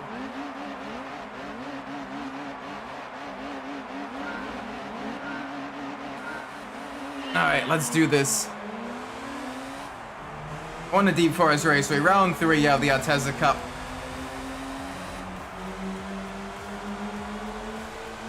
Use this variable valve timing. Use the lightweight nature of this thing. Absolutely tear it up. Down in the straights, in the corners. Yeah, like, so some of those Group B cars had sub 3 second 0 to 60 acceleration on gravel. Like, that's some impressive stuff. You know, it's amazing what a close ratio transmission and four-wheel drive and being, you know, featherweight will do to performance. As well as complete disregard for driver safety. Oh, hi there, okay. Gonna edge me just a little bit wide. Alright, fine. If you're gonna do that, give me the suck back to the rest of your competitors, your compatriots. Give me your slipstream. Yeah, it was. I mean, that twin charging system was scary.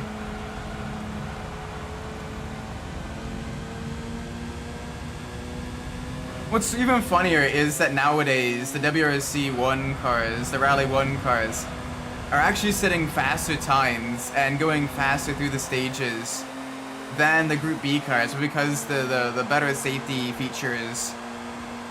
It's less of an issue now than it was back then.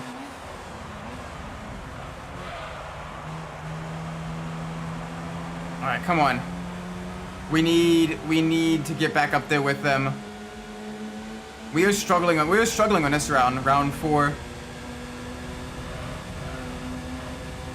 I need to really absolutely. Alright, we're getting close to being within a second.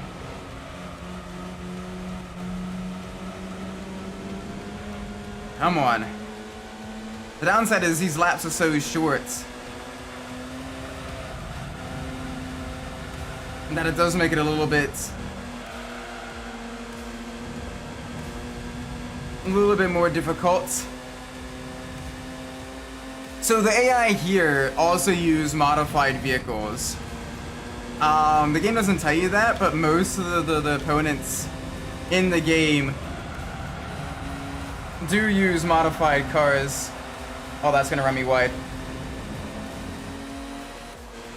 Oh, you're kidding me.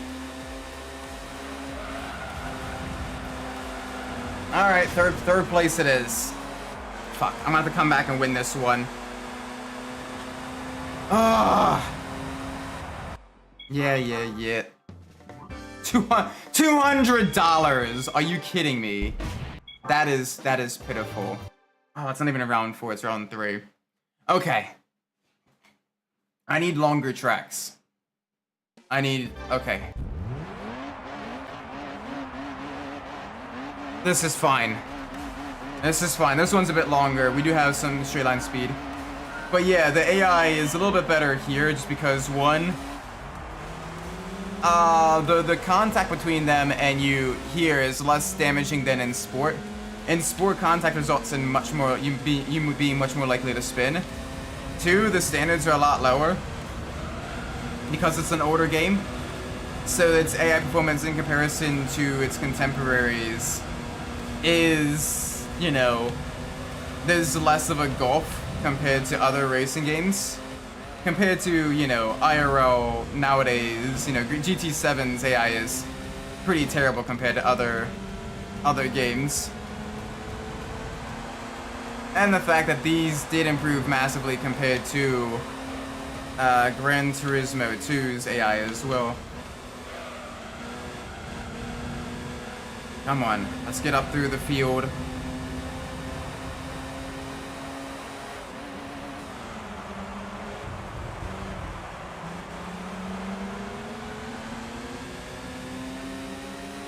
Alright, come on.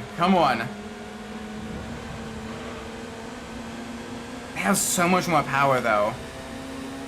I should have gone with that stage 1 engine upgrade. I didn't want to have a repeat of us over upgrading the vehicle. And so I opted to not have it. And in retrospect, I should have. Because this is going to be pain.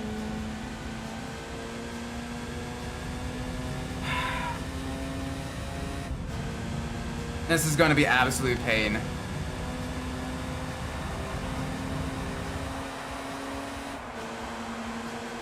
They're just streaming past me on the straights. I don't even know if I'll be able to win the championship.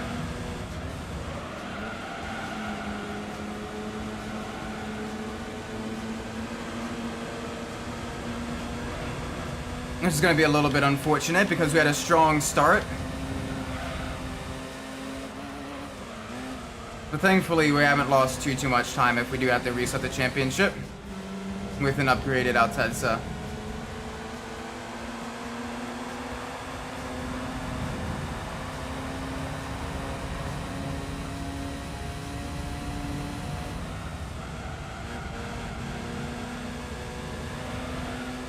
Come on.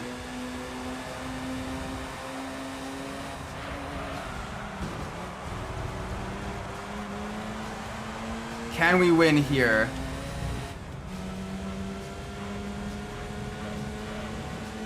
We gotta basically send an absolute send on the chicane.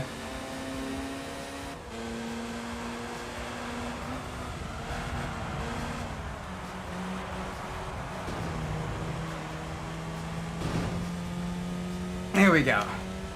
The most unhinged anime I've, oh gosh. That is absolutely unhinged.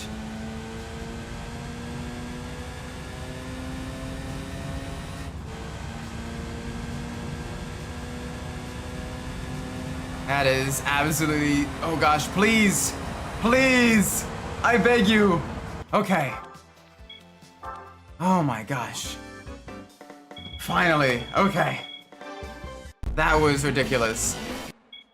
That was ridiculous. One more race. Please let this one be good. I'm scared. I don't even know what the final one was. Oh, Seattle. Okay, so I need to go back to software mode. This one's gonna be difficult. This one's gonna be a difficult one. We may end up losing this one too, but I will do my damnedest to not lose it.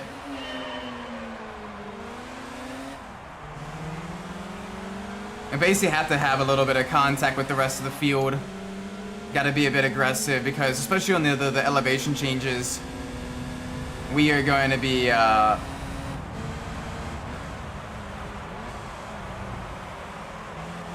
we're going to be hurting. This one is such a stop-go track. That power is key. You can't really get the momentum.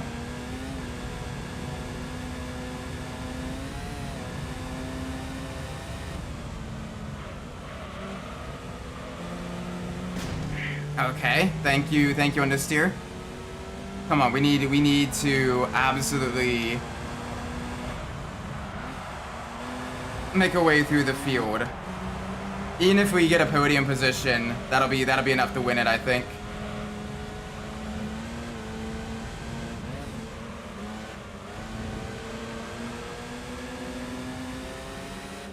All this just so the game gave us $1,000 for a victory is a little bit ridiculous in the early stages of Gran Turismo, I will say. This is why it's better to try to do the one-make races later on in the career mode when you have a lot more money. Okay, at least they can't take corners. They still can't take corners. So this does help us a little bit here. And we can slowly work our way up through the field. There we go, up into fourth. Thankfully their recklessness is our benefit.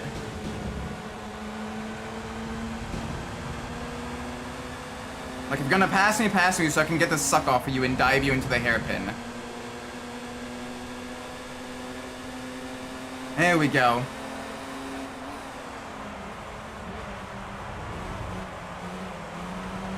I'll take that inside line. which unfortunately does become the outside line here.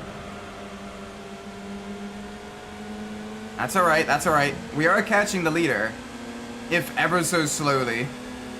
But this is going to be a very tough race.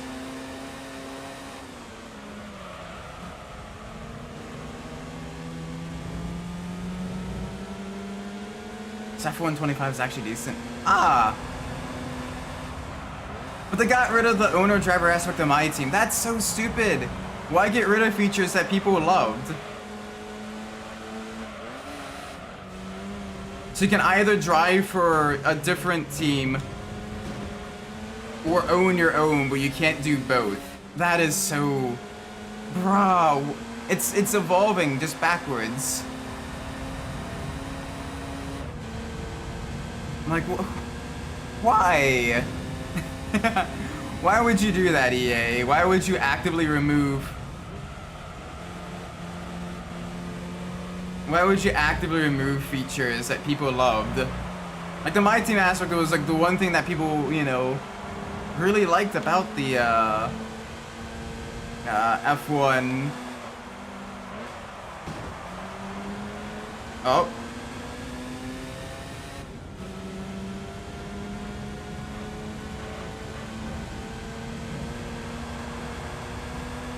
Oh, you fuck. Alright, GG, GG. Ugh. Alright, so we got 2 races to win. Basically. That's fine. We'll get the power upgrades to actually be on pace with them. Ah, okay. So you can at least add those teams. But they won't let you race with your custom My Team. Go figure. Alright, Blue Evo. Okay, let's get those upgrades. Because that is embarrassing that we lost 2 beginner league races. But still, we at least won the championship, so I'll take that. Okay, engine upgrades. Because we're just down on power on the straights. There we go.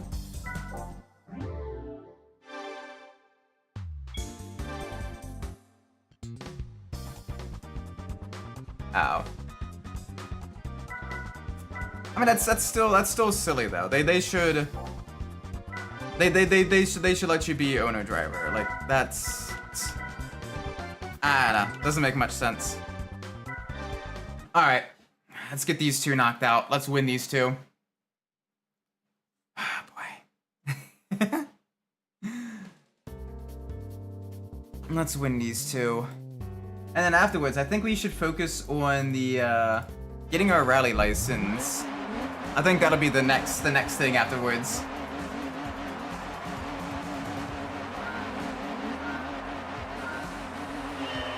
Alright. A little bit more power. A little bit more upgrades to the inline 4 cylinder. Let's try to do what we can.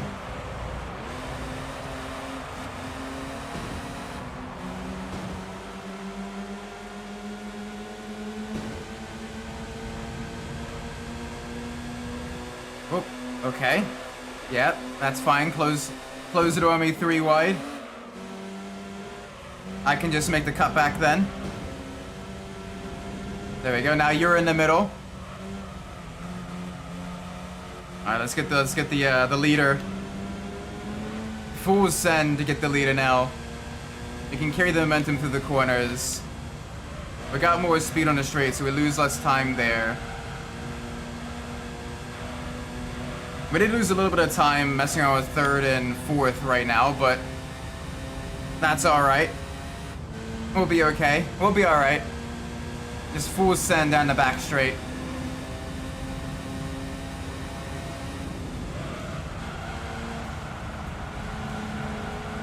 Alright. Here we go. Carry the speed coming around the outside there.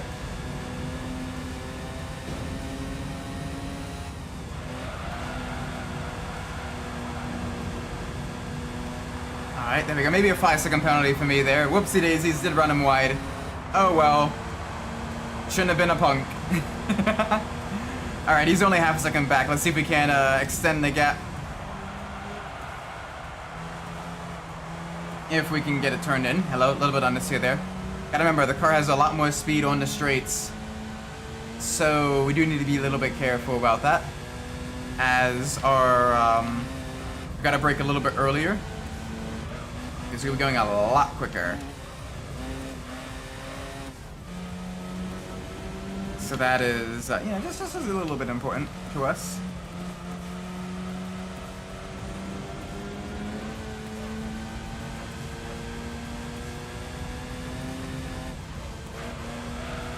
Alright, good stuff, good stuff. Ooh, a little bit of understeer there. Car wants to plow a little bit more than a medieval peasant.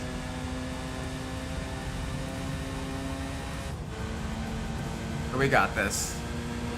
We got this.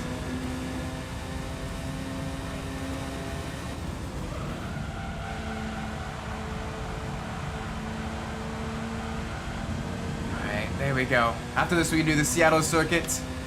And then rally license, here we come. Oh, the one with the Lancia Delta. R6, I believe. That one is pain.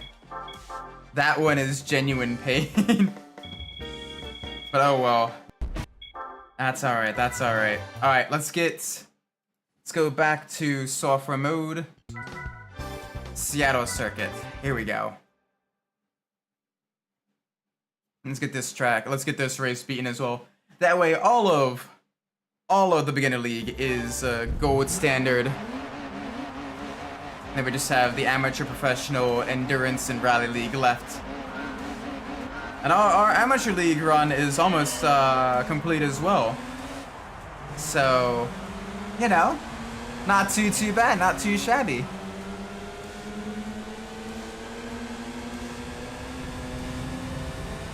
But the professional league is where things are gonna get very tough.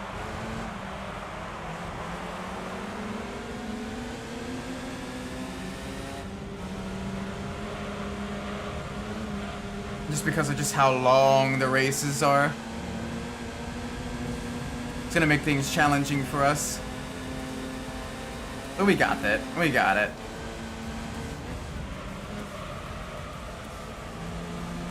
Alright. A little bit of understeer there, that's okay.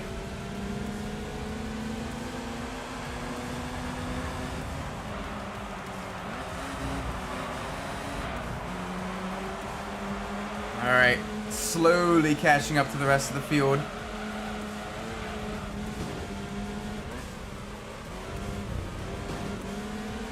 There we go.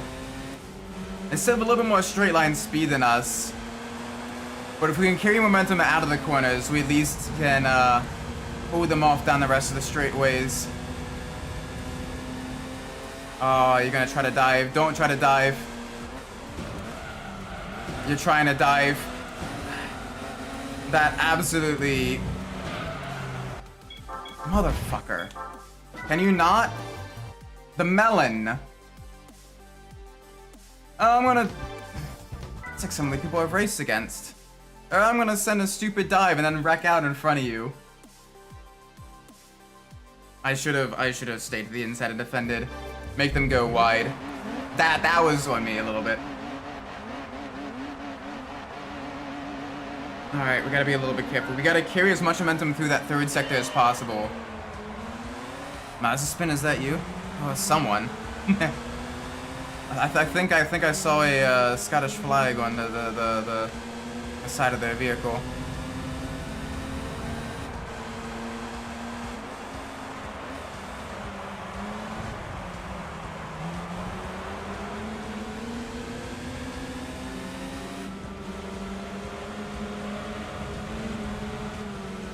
Alright, come on.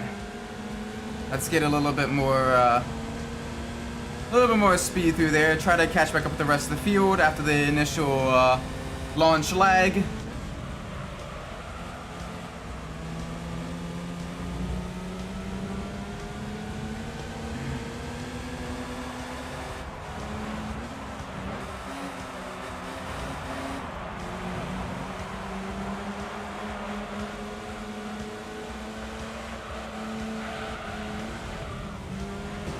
You know what? I'm gonna nudge you there.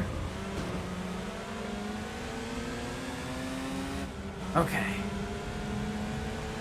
If the one behind tries to go for a stupid dive, I am going to wreck them. But yeah, the sheer straight line speed advantage I have, even after the engine upgrades.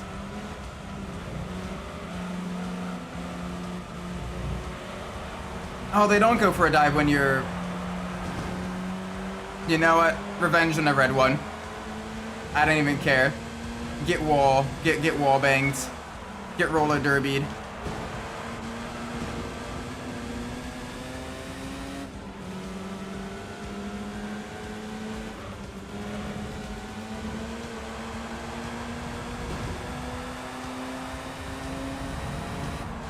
Alright, come on. We have the slipstream. It should give us a little bit of an advantage over the yellow. Never mind. The blues are starting to get the yellow the hand. Down to the braking zone.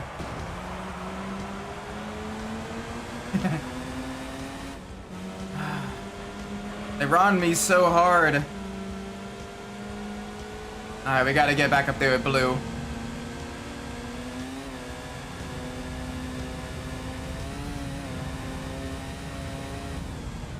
Don't dive. Or do. Sure. Dive. Go ahead.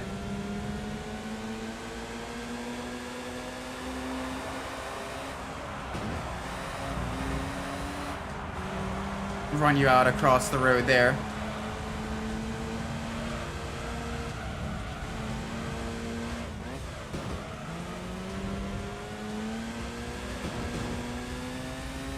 Ooh, there we go. Kill your momentum out of that corner. Oh boy. Alright, take a defensive line because they're gonna try a stupid dive, aren't they? The AI does not do too well on this track.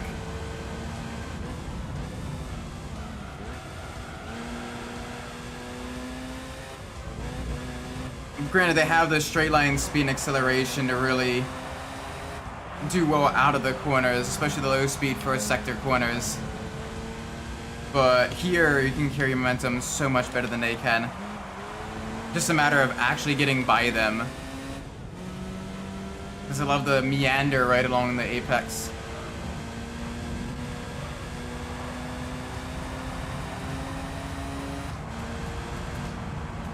There we go. Alright, beginner league done completely now. Holy moly. Alright. Enough one E-switch driver. Yep, I know. I saw that driving. Dude literally is just like, you know what? Bonk. Bonk.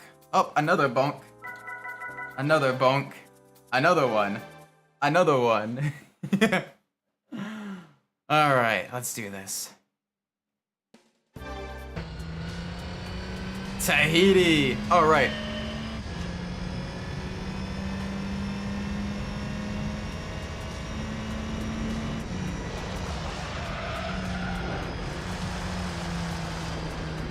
There we go. 13, 14, 15. Okay. Not exactly the best time, but that's okay. Let's see what'll... That won't work. Big Chunga's bonus. We got something, that's for sure.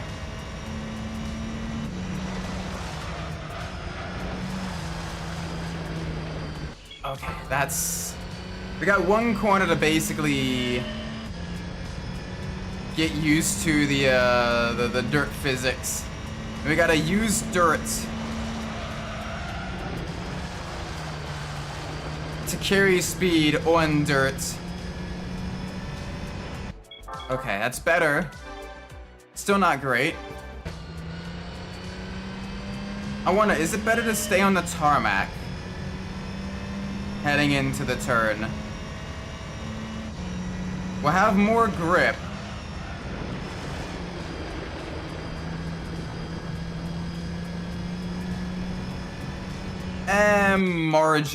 Marginally. I think if we carry more speed, we're losing too much speed here. We're losing too much speed.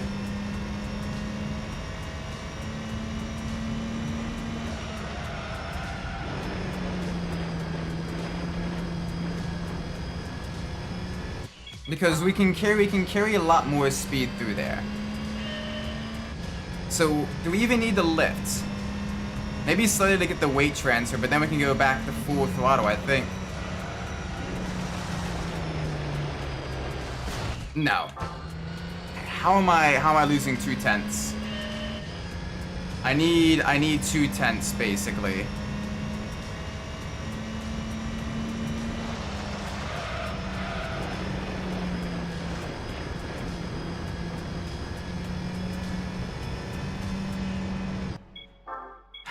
Okay.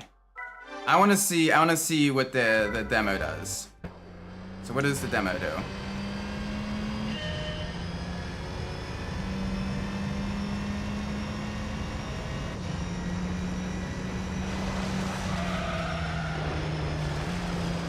Okay. Interesting. So it doesn't even break. It just lifts and it stays left. Okay. So it doesn't go right like I do. It goes left.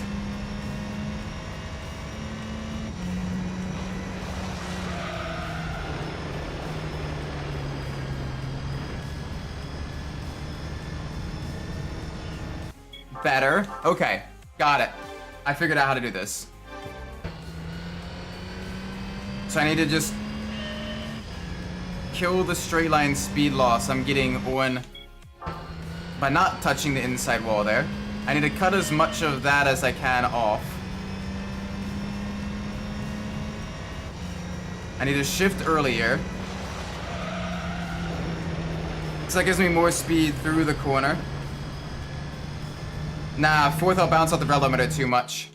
There we go, that's gold.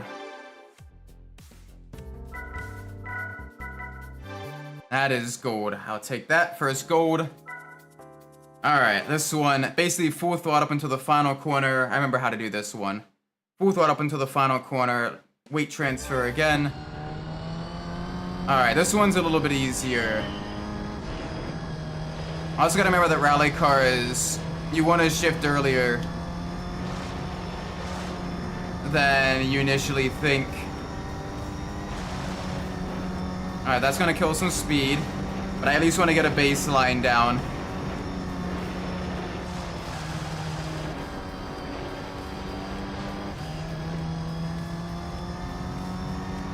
(27, 28, 29). Okay, that was pretty terrible. That's okay.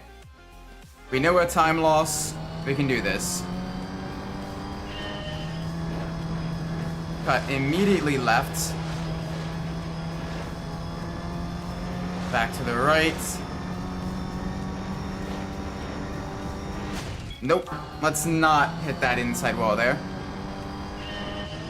I gotta remember exactly where the walls are, because you basically need to cut as much distance off as you can.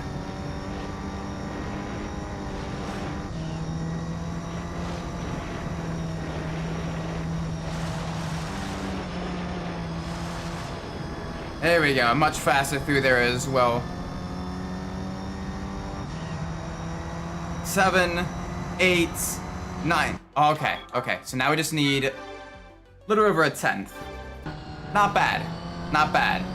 That comes through basically shaving off more distance to the corners, getting your shift points exactly right, and carrying as much speed as we can through that final corner.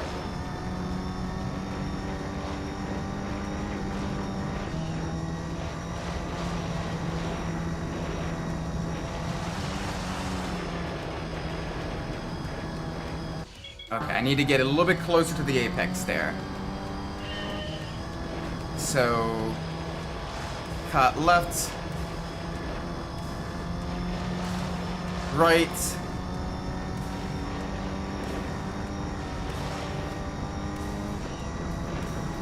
there we go.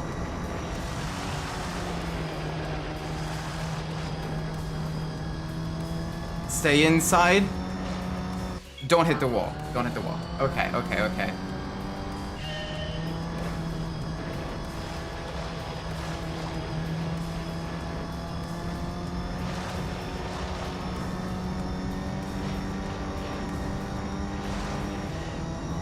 So here, right there, is basically that tent.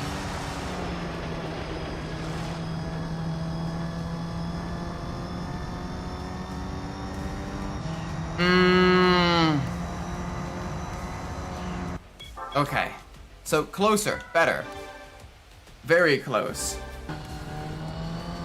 Basically teetering on the edge of gold. I need to find a way to shave off that last tenth.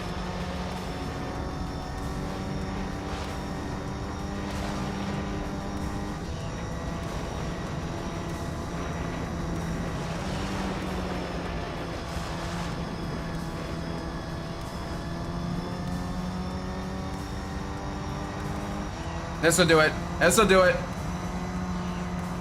Are you fucking kidding me? So close. Ah!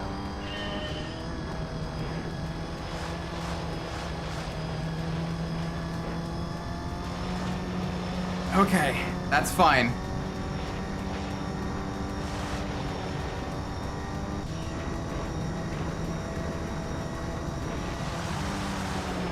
Nope, okay. Okay. We hit the inside wall, and that just absolutely kills our time. We want to get as close as we can to every single wall without touching, because these are momentum vehicles.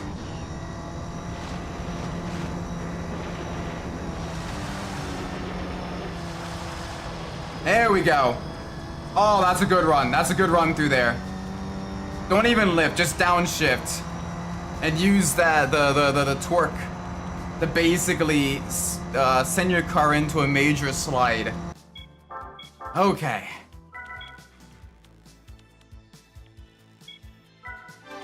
Okay. That is better. Alright, that's 2 down. Quarter of the way through. Alright.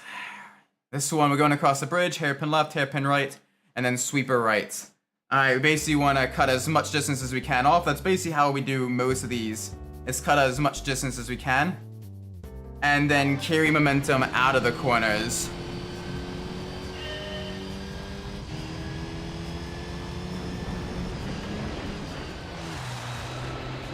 Preferably not by doing that.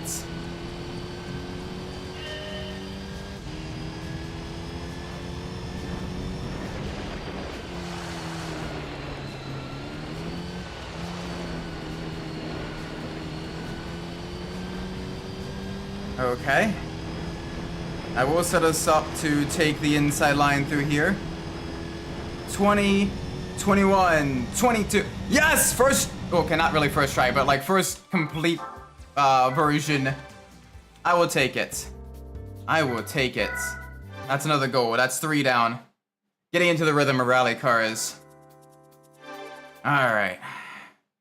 Again, we gotta use the weight transfer of this vehicle. R6 is rapidly approaching now, and I'm kind of scared. R6 is literal death.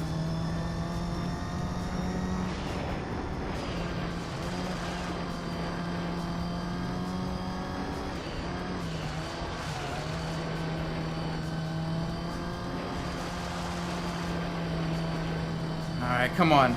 21, 22. Okay, so we're 3/10 off, basically. Not too bad.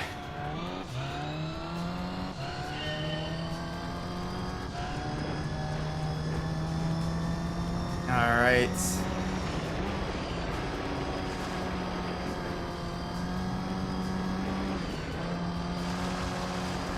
There we go. There we go. Back to the left. Lost a little bit of time in that final corner. Yeah, that final corner just is where we lost that time. Okay. So I want to compromise some speed on that middle right-hander so I can take the final corner more flat out. Not do that.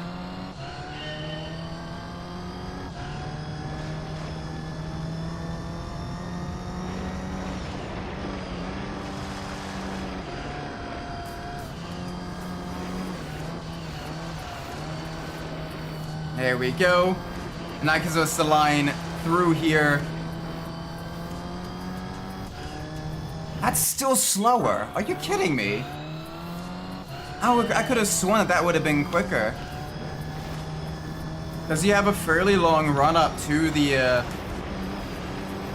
final turn.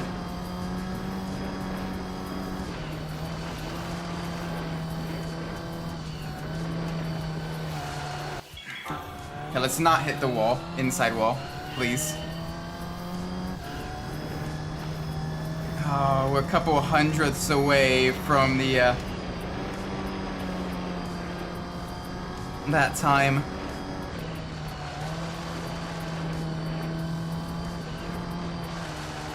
Gotta stop hitting that inside wall.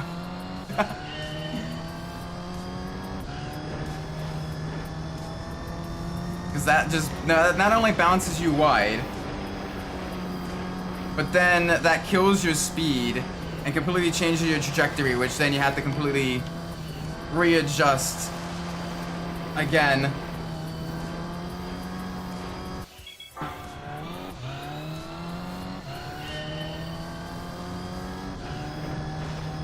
I mean, we're talking a couple hundredths here. If I stay in fourth, then I can go down to third here, carry the speed through here, and hit that inside wall. Okay, so fourth is the way to go in the first turn. Down to third, don't hit the inside wall. You're turning in too early and too sharply, trying to shave off as much time as you can. And that is what is killing your time.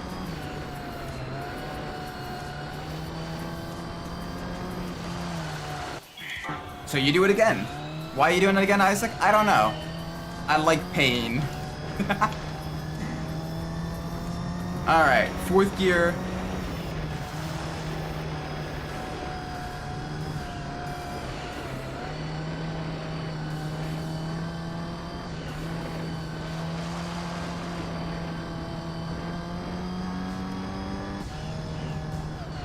There we go, okay.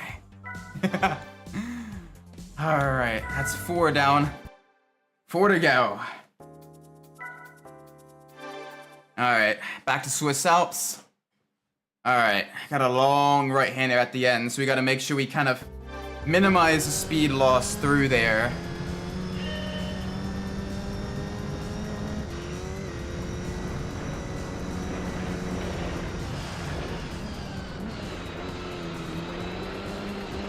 Oh, don't run out wide there. That's not good.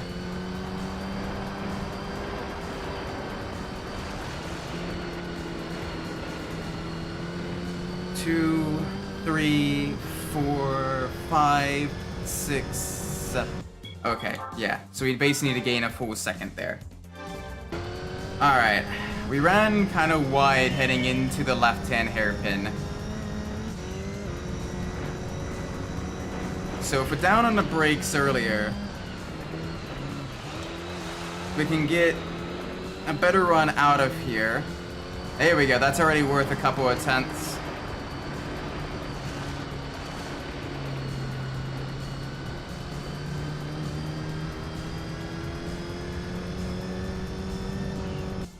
Okay, now we're only 4 tenths off. So maybe brake a little bit later.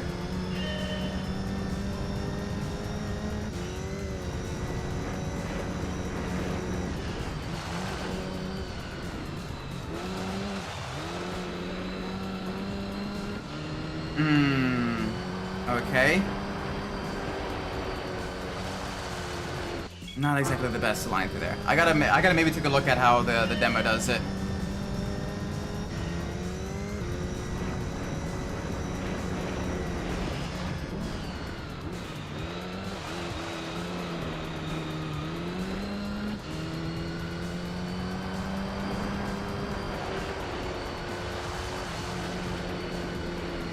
Yeah, I gotta take a look how the demo does it.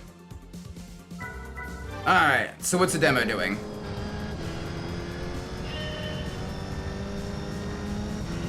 Alright, so it's going even further left.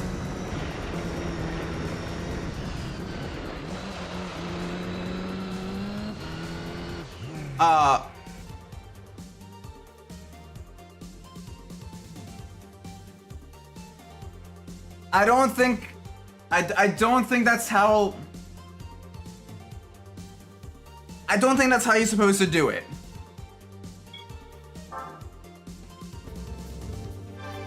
I don't think that's how you're supposed to do it. I might be wrong, but that might be a suboptimal line.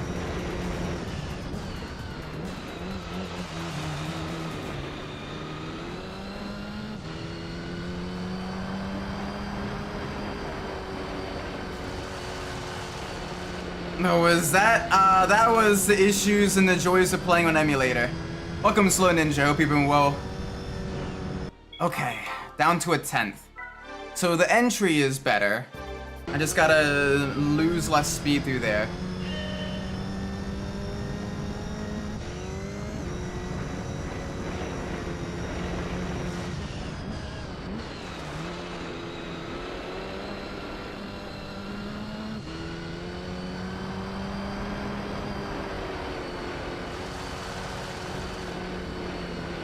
Nope, okay. So that previous line, I gotta go further left at the exit there. That is the correct way to do it.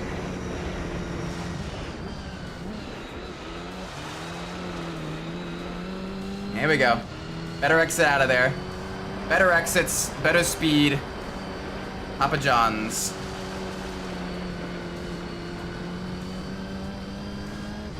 And that'll carry more speed here.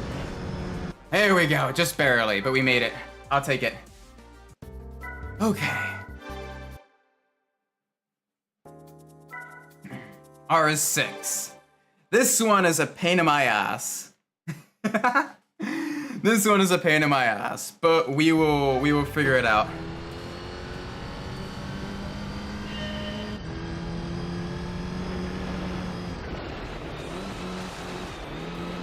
Hello, understeer.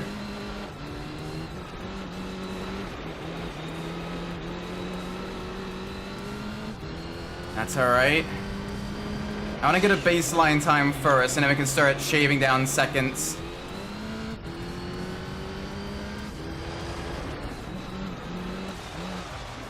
Oh, that was terrible through there. Okay, I can gain a lot of time. Yeah, okay, we're about a second down. We can do better than that. We can do so much better than that.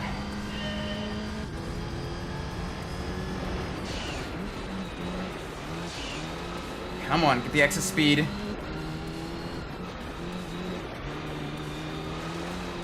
There we go. Much better through there.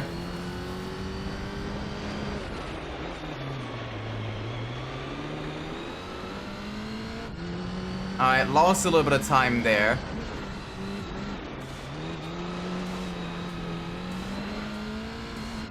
But we gained time there, so that's better. Okay, we're 7/10 down now. Instead of a full second. We lost time on the third turn.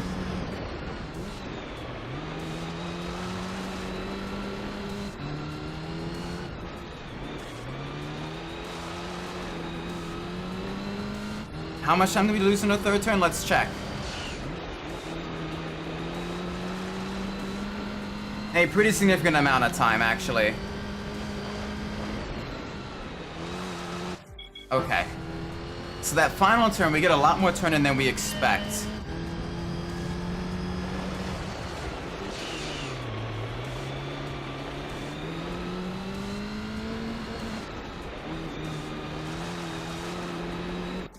Okay, I gotta stop hitting the inside wall. The inside wall is death. And it bounces you out wide, which kills so much time. You basically need to get every single corner, like, dead on perfect.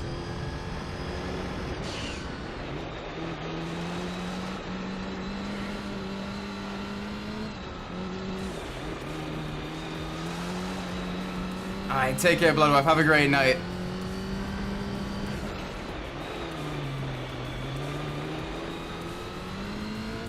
There we go. This should be another 10th.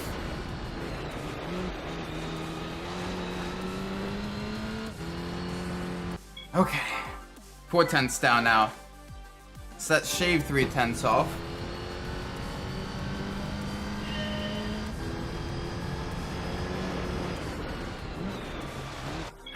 Too shallow of an angle into there. You gotta take it wider.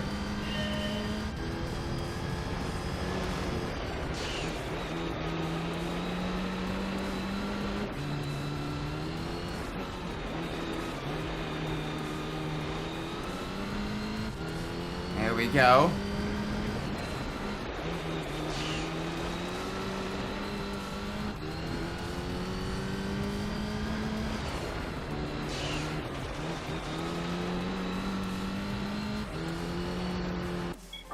Two tenths down now. Okay. And I think we lost it in that final 2 turns. Because those first 2 were absolutely glorious.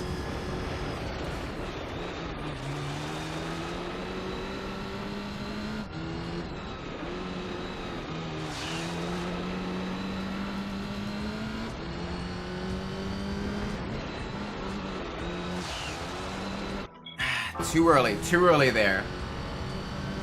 Alright, not bad though, not bad. We're getting some big progress, I say, as I completely buggered that first turn up.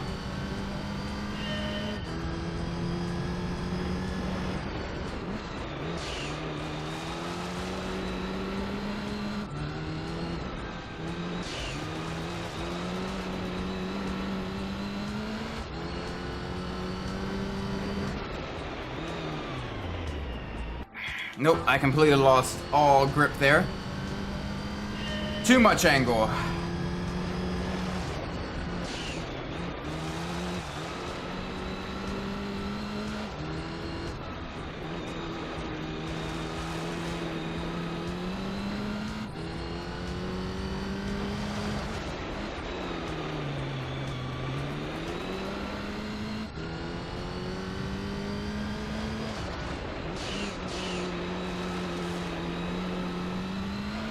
Yeah, okay. We can do it. It's possible. It's just very difficult. No, this is not close to Sega Rally. This is Gran Turismo 3. Welcome, Petra. Hope you're well. Welcome, Jibby. Hope you're both well. Right now, we are struggling a little bit on one of the hardest license tests in the game.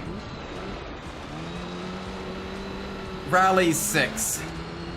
It is the 6th license test for the rally cars, for the rally license, and it is genuinely pain. The rest of it isn't too bad. And honestly, with a few tries, you can get good without too much issue. Unfortunately, that's not how it works in this game. You try to take it normally without sliding, and you lose so much time. Like, yeah, I can grip, and you just see how much time I lose there, because you have no traction. You need to basically slide and kind of abuse the game's physics.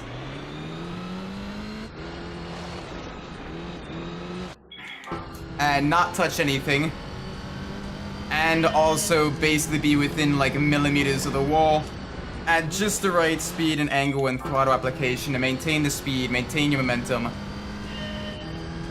And it's tricky. Other rally license tests are a lot more manageable to get gold on. Here, not so much.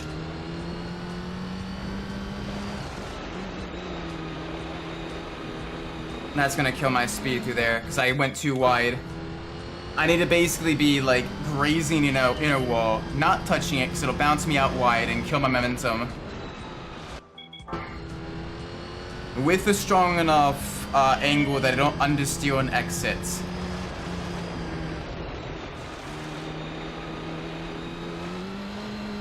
without hitting the outside wall. Or bogging down.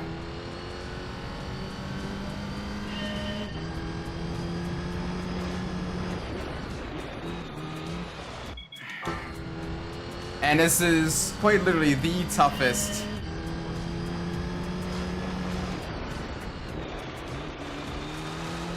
stage as well.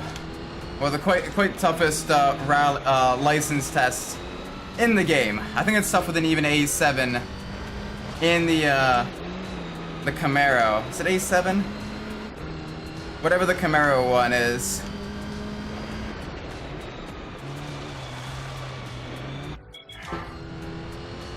Oh, we were literally 2/10 off in that run that my Ghost is.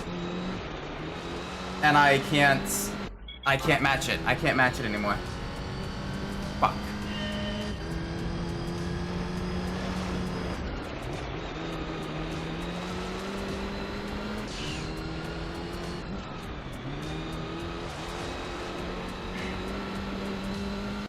Okay, I'm getting no angle in that run.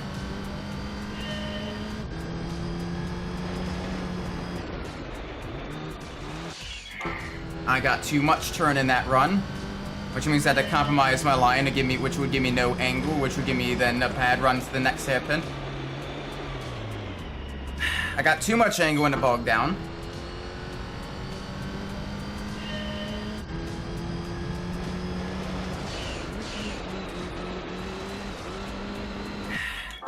The wooden turn in on the second half.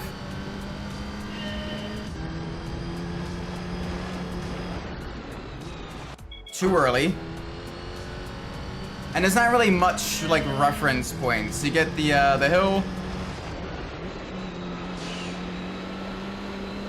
You get the straw hut. You get the banister. And after that, you're just kind of trying to eyeball it.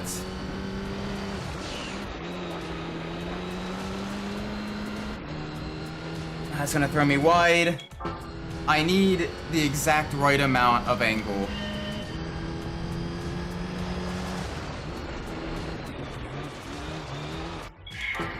I need to not bounce off the inside wall.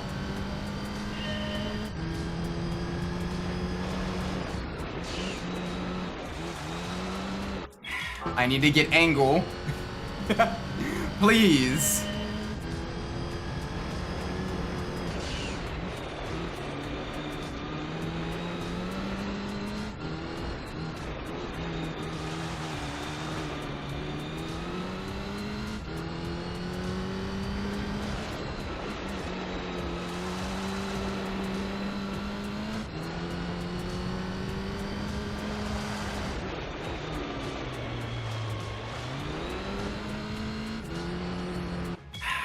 Okay. That one's close to what I was doing.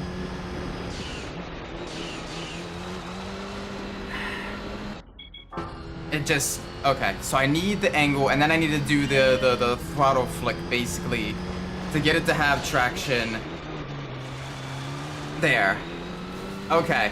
Got it. Oh, I don't got it. I got a good run out of the first corner. I need to then use that to my advantage. I'm braking too early.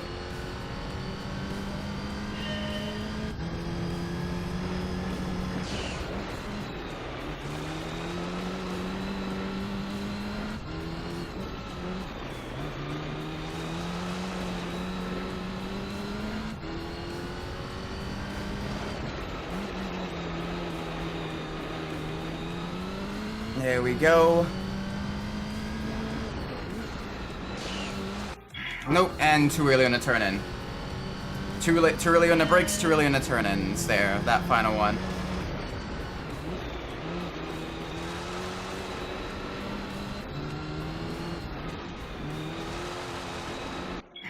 That killed my line on the second turn.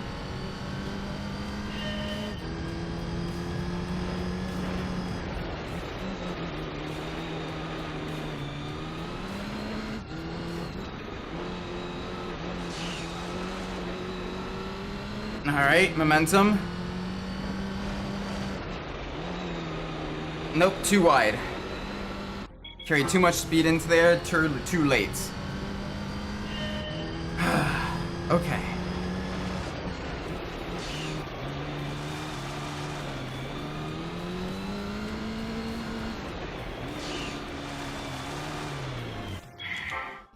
No, come on.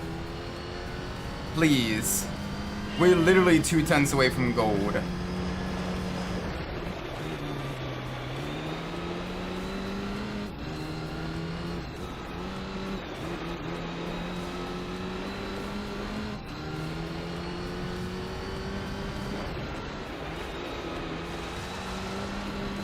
Okay, high understeer. Yes, that was my run too. That was the 29581.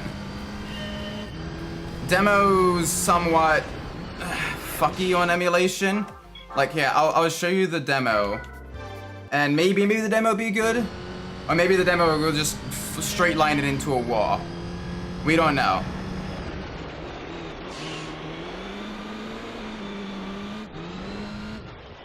Yeah, so the demo just straight lines it into a wall. Okay, so I got like nothing really to go off of.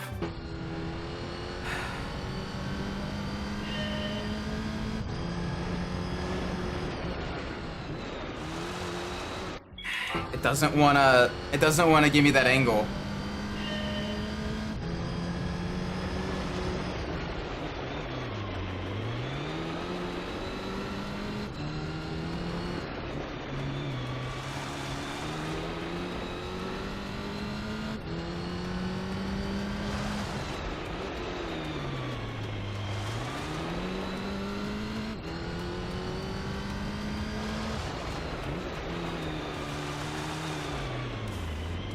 Oh, it bogs down. You get too much angle and it bogs down. And then you struggle to rewrite the car the right direction. And then you just lose all the momentum. You need just the right amount of angle. Not too shallow because you'll understeer. And not too much because you literally, like, that is a full half second right there. Lost.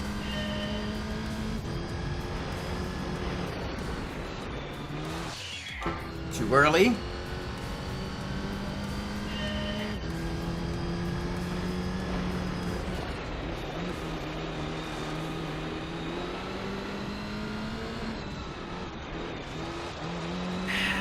Cool, understeer.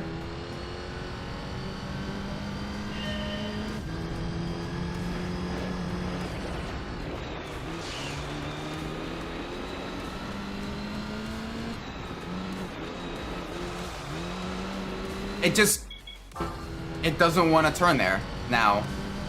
Okay.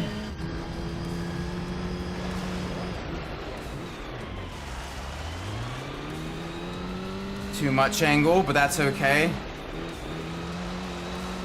And then too little angle. Okay. Why is it doing that? Am I not carrying enough? Am I not getting enough speed out of the first turn to use the lift off oversteer technique into the second turn? Probably.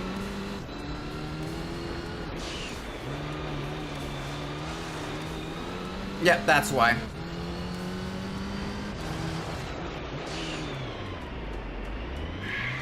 Too much angle. Bog me down.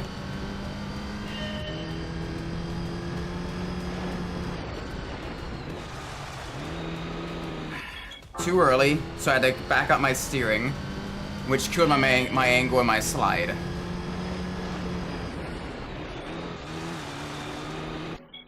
Hit the inside wall. Alright, I gotta find something. I gotta find something.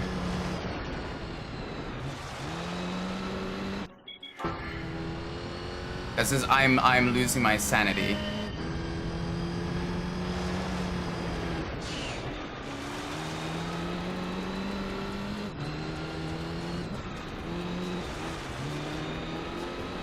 Come on. Angle, please.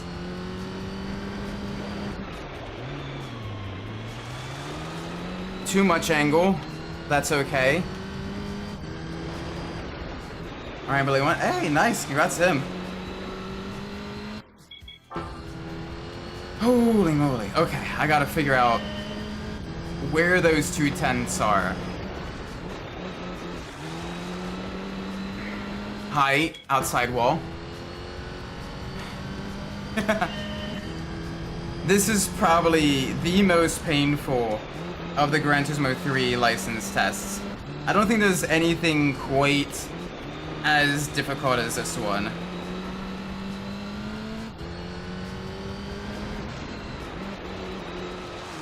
That's the wall. Too much turn in that time. You take it a quarter second too late though, and you lose the inside line, which kills your time as well. Okay. Remember, late apex.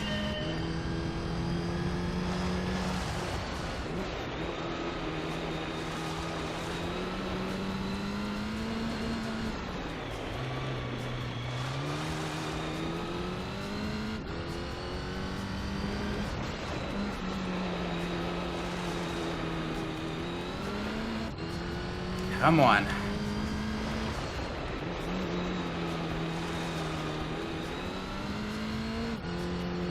Okay, that's better. 0.135 seconds I need to find.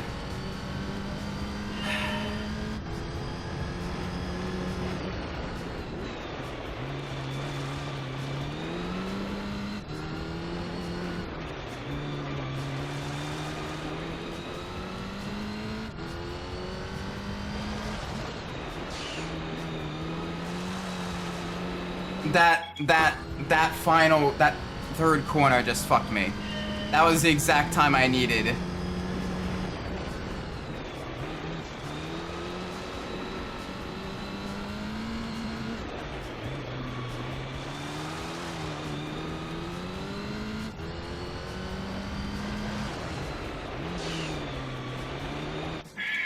I can't get that third corner right now.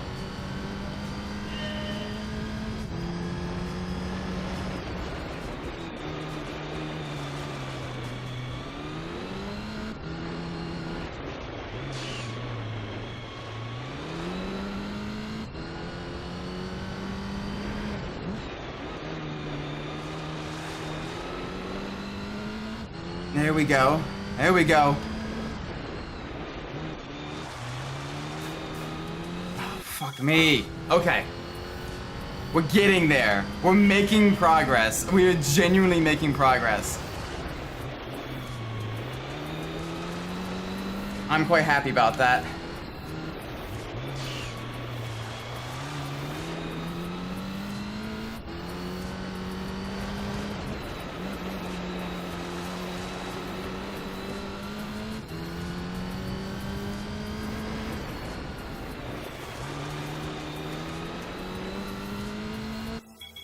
Okay, we can basically match our time, so we're getting the consistency. Focus on later apexes and better traction out of the corners.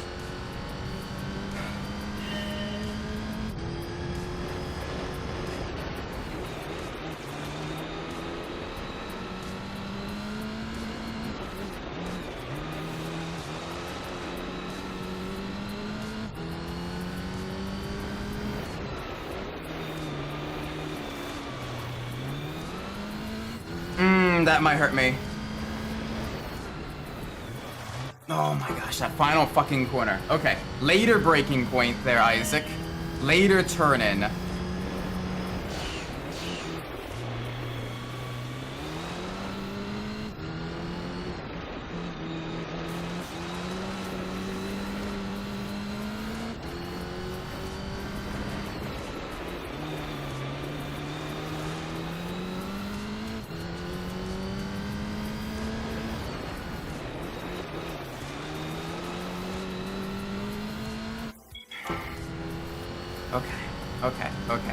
Okay.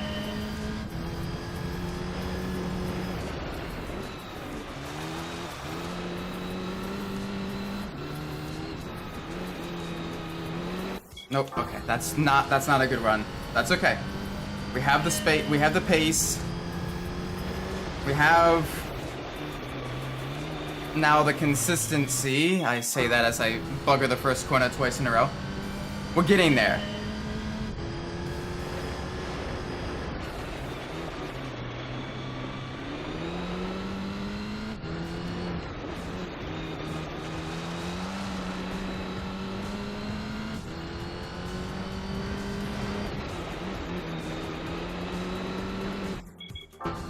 We are getting there. Okay, we just need to get that braking points just right.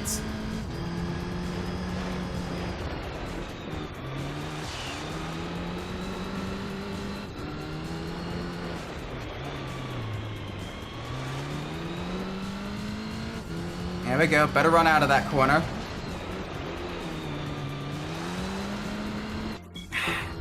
We get the annoying boomerang slide there. That's fine. I gotta remember to keep the car pointing inwards, even if they're starting to get too much angle. Too much braking. Too much braking there. Too much braking. Too much braking. Too much turning. Come on. Start sliding first, then brake. Don't brake before you slide.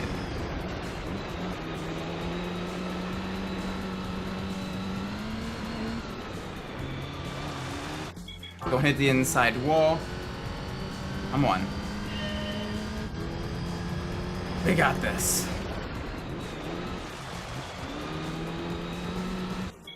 If we can get this, we got this, right? 0.135 seconds. That's all we gotta get. That's all we gotta get faster by. And 4 corners, that's basically nothing.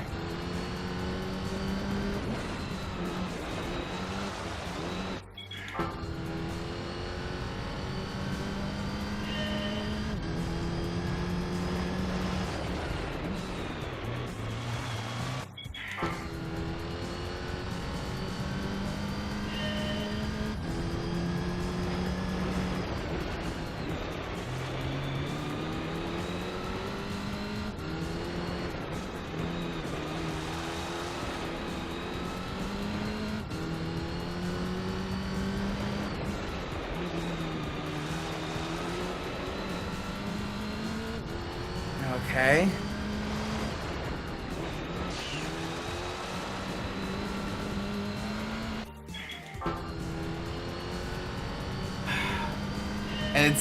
It's so close.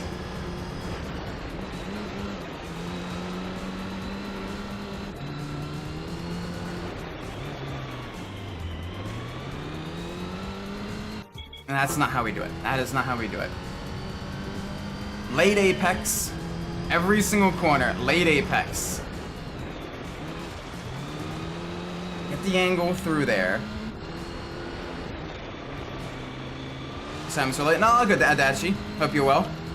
Right now, we're trying to tackle the hardest license tests in the game.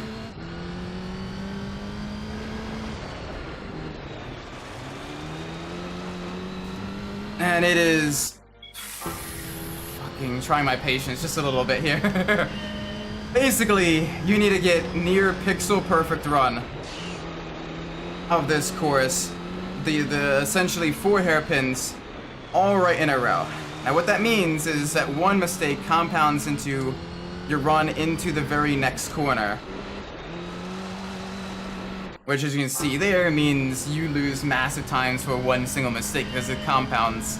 So from start to finish, basically you need to slide it, get the exact perfect angle with the exact perfect trajectory, with the exact perfect throttle inputs and braking points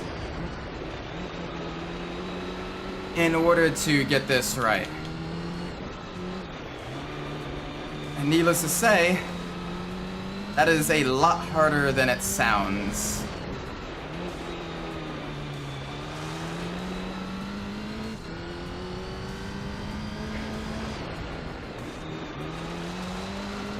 Oh, the understeer! That fucking... It didn't want to rotate to that corner.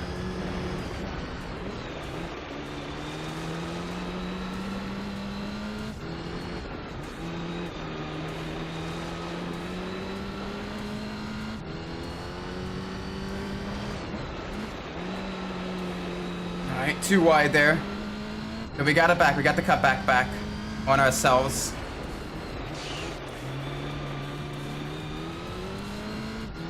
And we lost time. Fuck, that final corner. It just... That corner is killing these runs.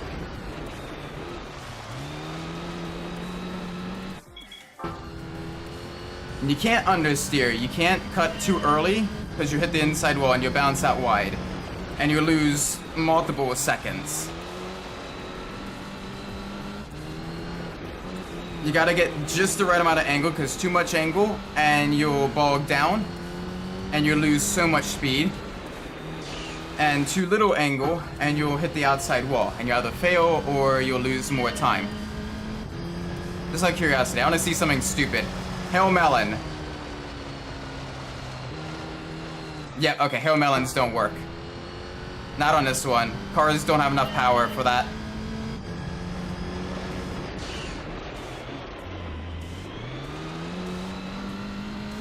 And the traction on the dirt is still high enough that it's better to take the shorter line around.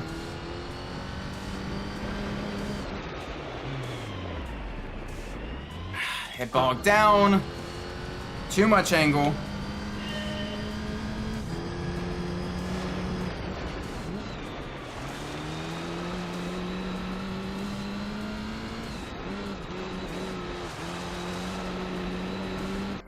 Too little angle.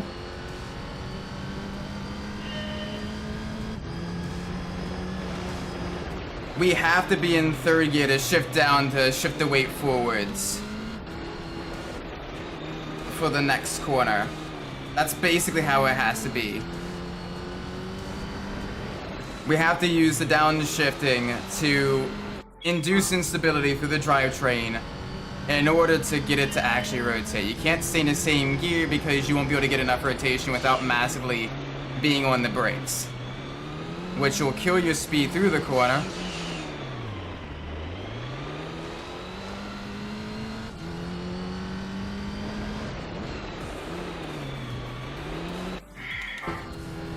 Which will then cost you time.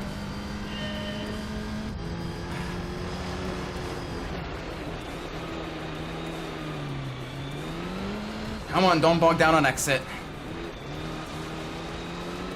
Nope, we were too wide on the entry to the one. We're down on time here. Too early turning.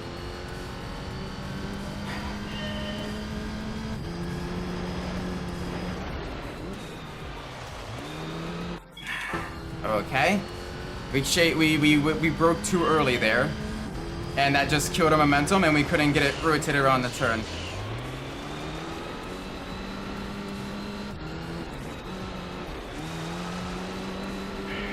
Or no angle.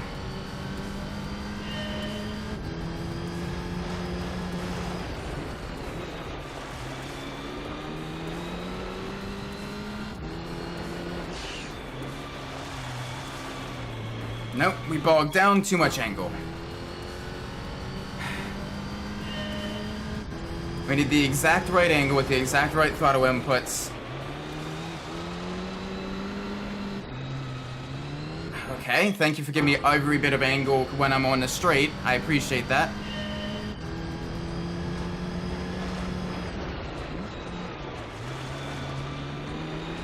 There we go, shift up. Shift back down. Inside wall. Fuck me. Okay, come on. Shift up.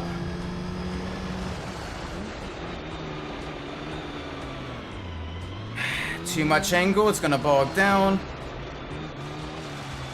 And inside wall, so I can't get the cutback on the right. Alright. After the forward. Okay, no angle that time.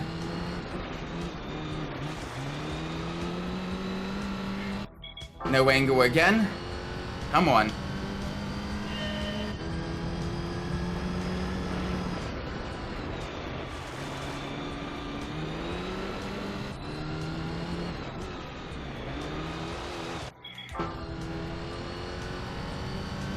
It doesn't want to get the front to bite now. And I'm not sure what I'm doing differently. Like, it's just coming to a stop while plowing straight.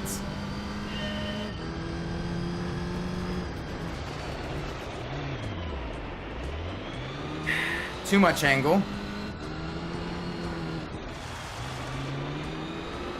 And then we kill our angle and exit. Okay. We had a couple good runs going, and I'm not sure what the heck happened.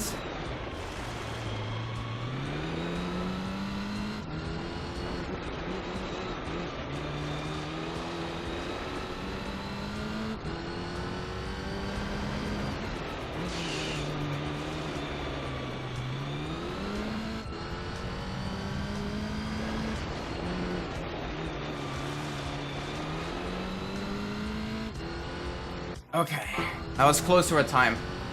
If we didn't, I think if we can get some better runs into the corners, we'll be okay.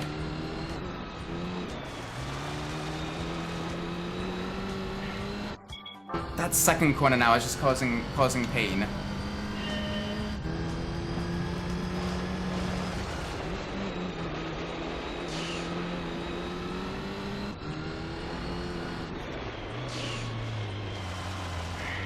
Cool.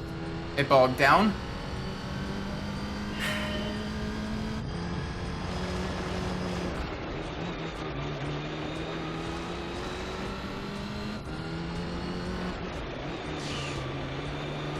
Too wide.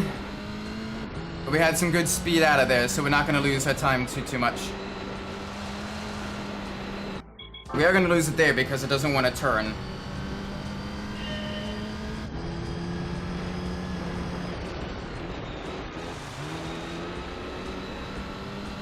Exits.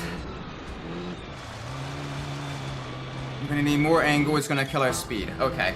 I need to stay left. I need to exit on the left. I need a late apex exit left of the corner.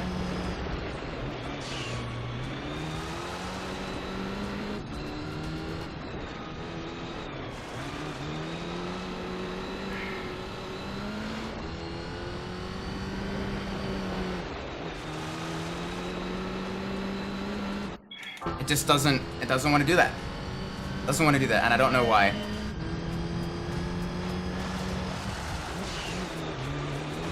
Nope, completely wide.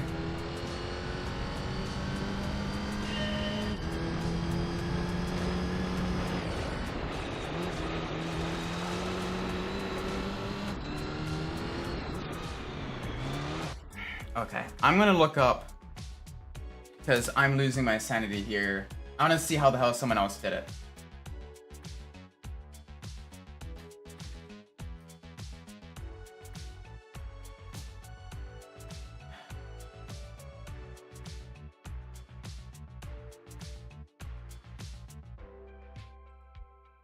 So I want to see this.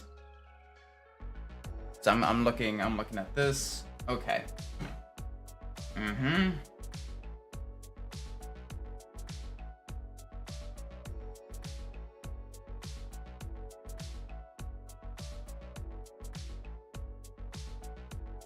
Okay, so they exit center.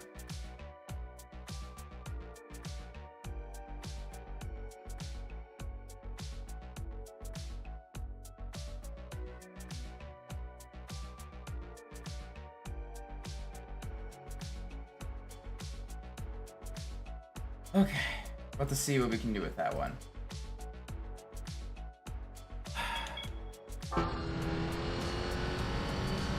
Have to see what we can do with that one.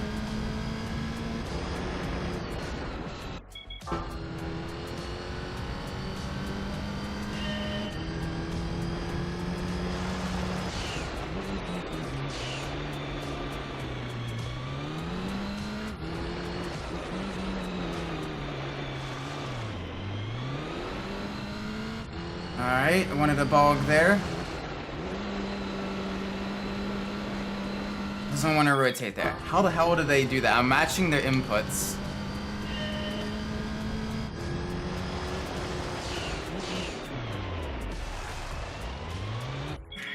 Too much angle. This is genuinely frustrating. Too early on the turn-in. I need the rear to go, I need the front to bite, and I need the rear to grip up when exits.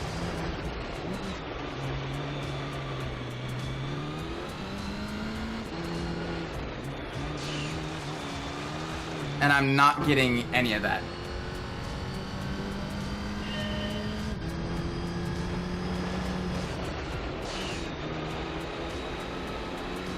All right.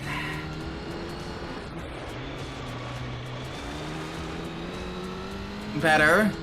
Better.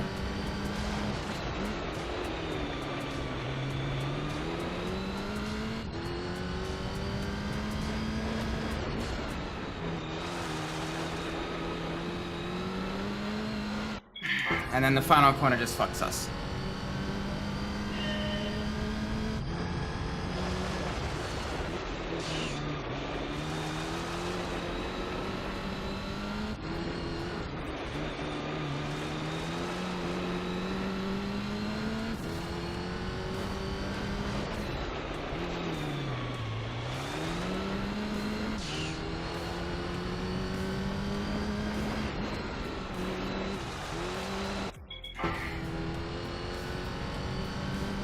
It doesn't want to give me the rotation on that final corner. It flattens out. The road flattens out. Right. Shift to third. You have to shift to third to shift back to second to get the rotation. You can't stay in second. Even if that would normally save you time on the straights, you have to shift to third. You have to shift to third to shift back to second.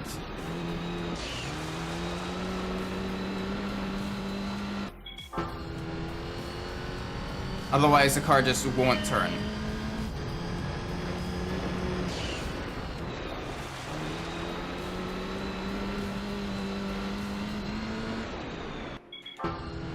Alright. X speed out of every single corner. So I need to focus on. I need to get the late apex. I need to also not bog down the car. I need to actually hit the apexes.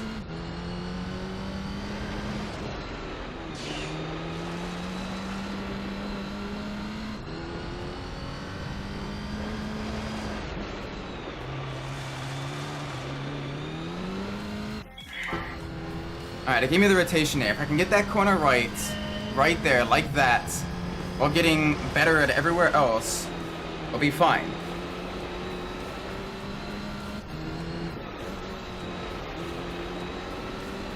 Except it doesn't want to give me the turn in there. Doesn't want to give me the front end bite.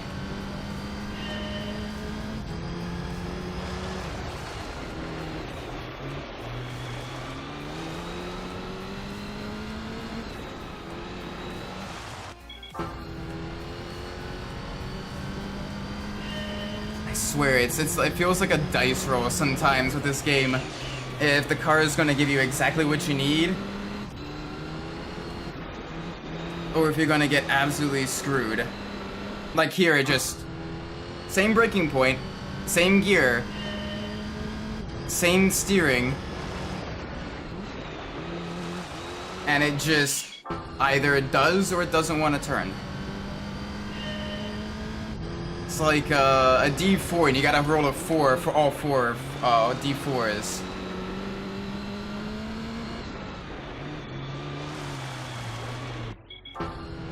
So what are the odds of that? 1/4, 1/16, 1...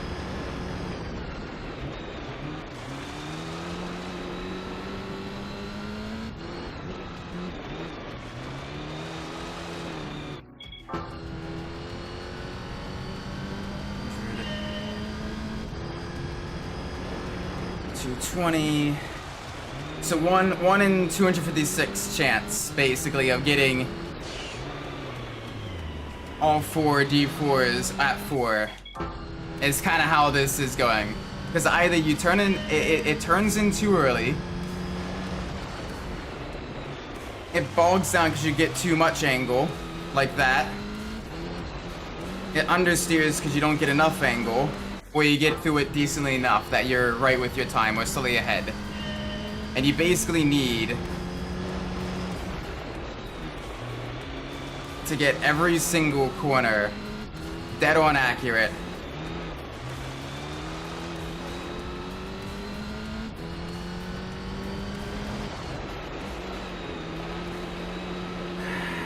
Too wide.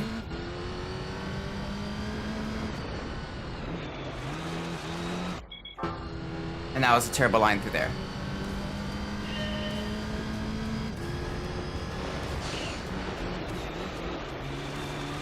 There we go. Better. And inside wall. Fuck me. Come on.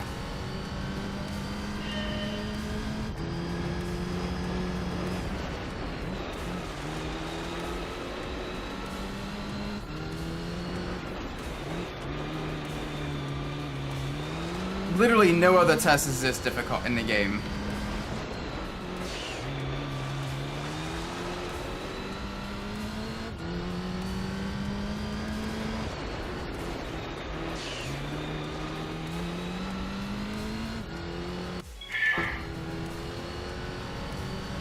Literally no other test is this difficult.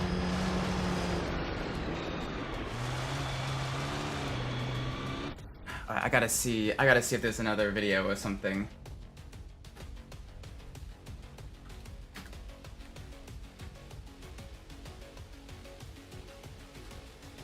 Because literally it is absolutely ridiculous. I gotta see what they're doing. I gotta see what they're doing.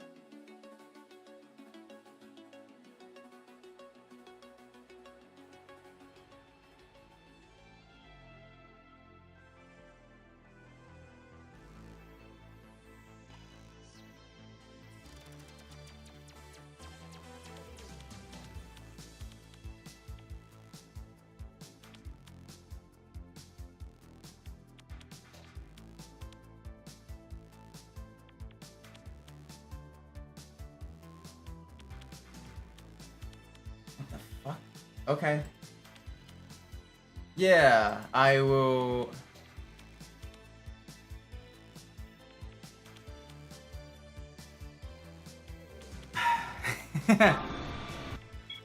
Alright. That's fine.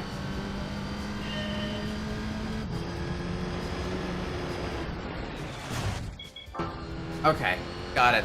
I gotta turn in later. I gotta use to turning in later.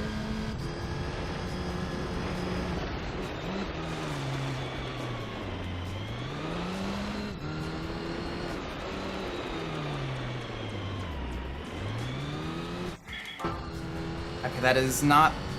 That's how they did it, but that's not how it's doing it.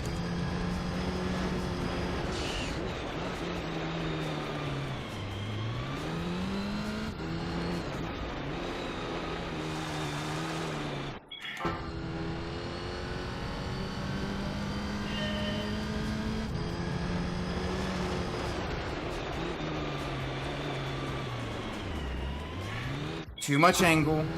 Alright, I need to be 4th gear. I need to start steering first. Get the car loose. Brakes.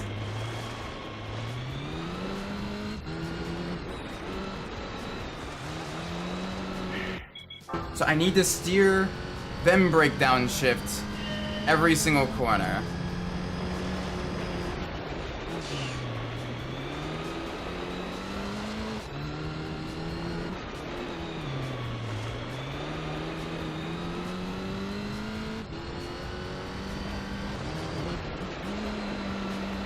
I can't hand emergency. Oh no. Hopefully everything's all good.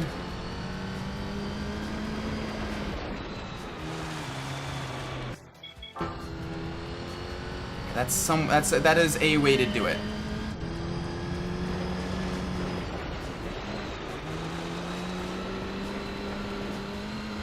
Unless it wants me to run wide. In which case, that is not the way to do it.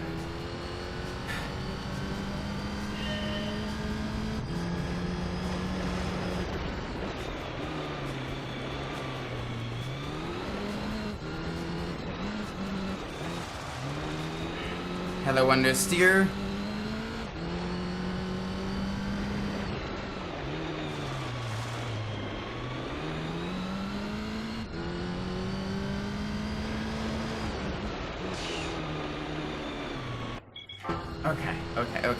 Okay.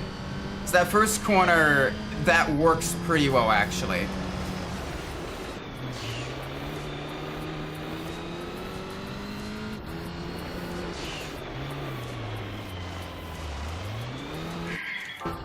So stop bogging down.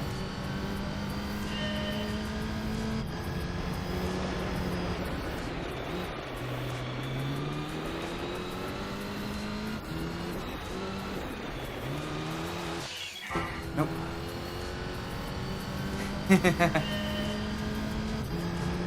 I know we can do it. I've done it before.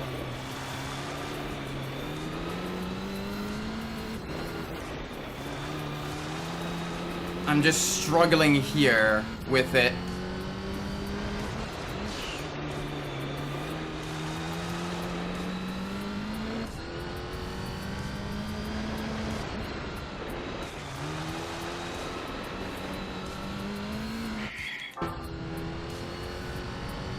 Okay.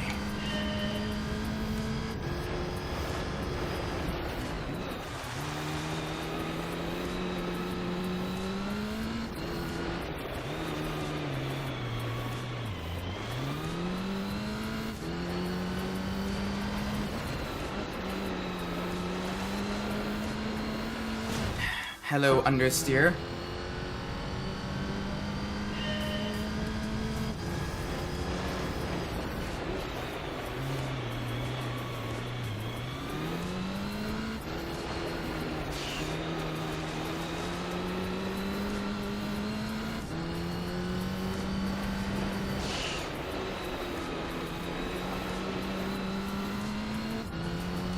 Okay.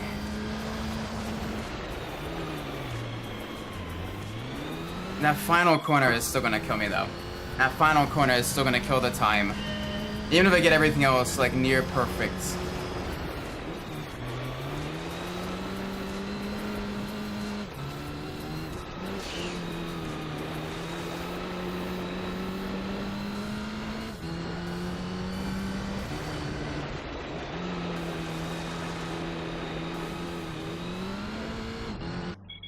So I gotta figure out how the heck to do this. I'm literally 1/10 and a half away.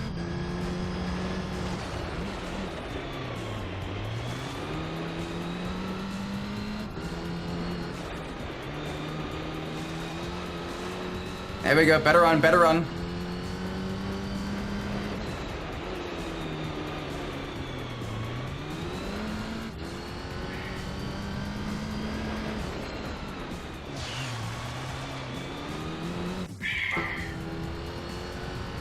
Okay.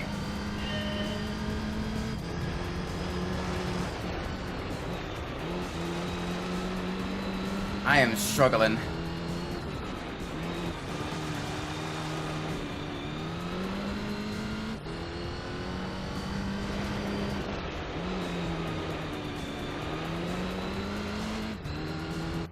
Nope, that outside wall is gonna kill my time. Inside wall is gonna kill the time. Every wall is gonna kill the time. Too much. Too early. Too early. Too early. Too early. Come on.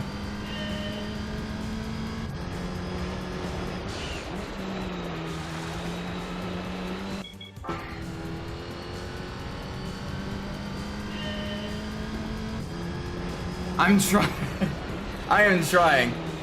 This has probably been the longest I've ever spent on a license test, on a stream. And we're making ground. If we could stop doing stuff like that, where the car just wants to rotate too much, we'll be fine. Okay, when we turn in too early.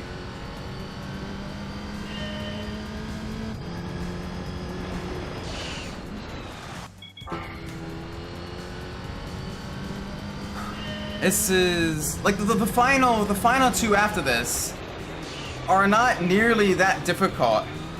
And literally the final test is an entire lap around this very track that we are on now. It's just that, it is literally just that this test here has such a strict time limit that getting gold is basically, you need the stars to align. You need to have exactly the right inputs at the exact right time.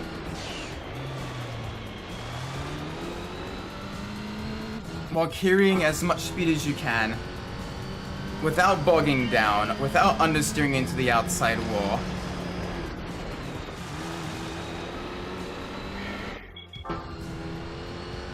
And it is genuinely difficult.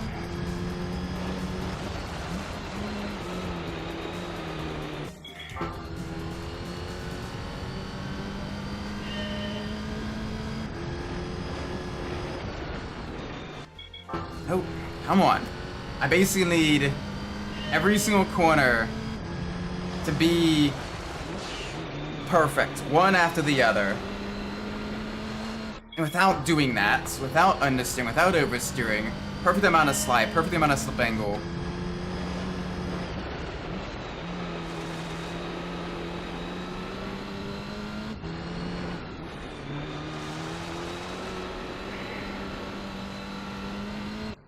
It's gonna kill my time there.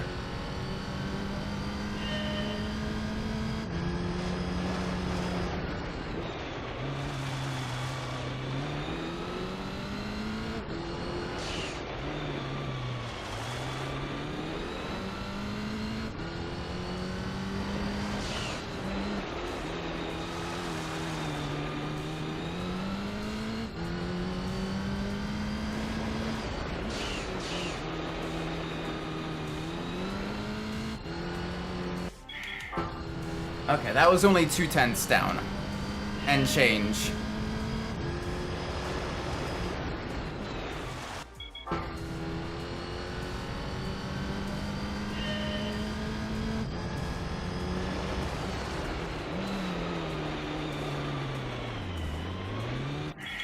I gotta get the earlier turn in. I gotta get the earlier turn in without hitting the inside wall. And without bogging down, without understeering. Okay, now it just doesn't want to turn in. Oop.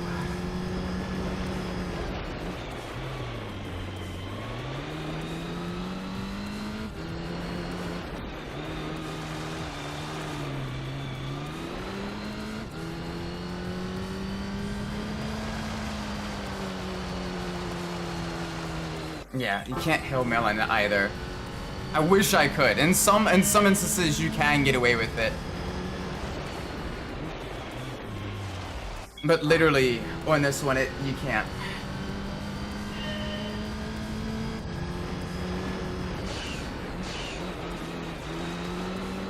Oh, come on, high understeer. That's gonna kill my momentum into this corner because I gotta slow down a lot more.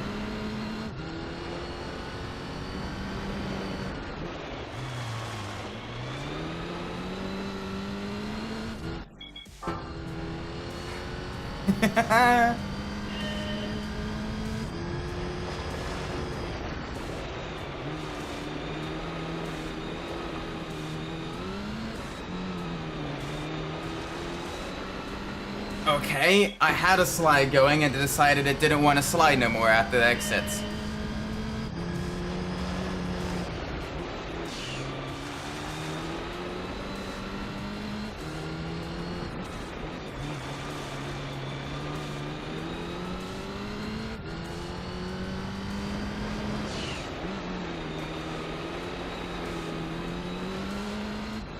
Nope, too deep into the corner.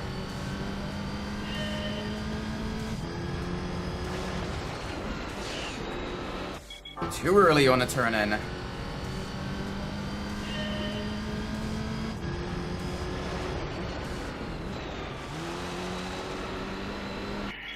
No rotation.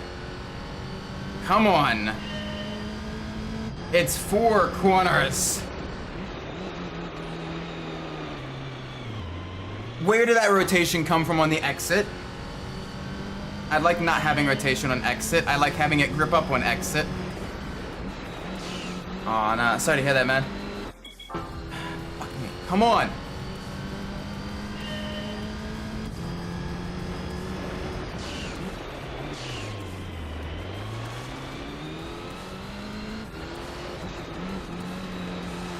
Nope, that's a wall. That is a wall. That is an inside wall.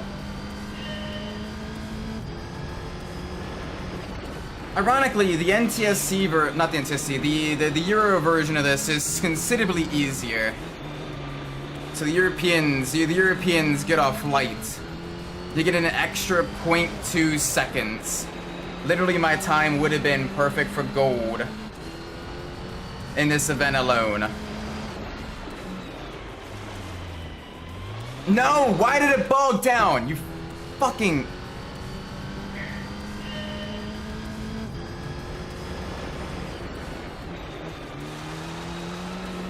It was literally right there.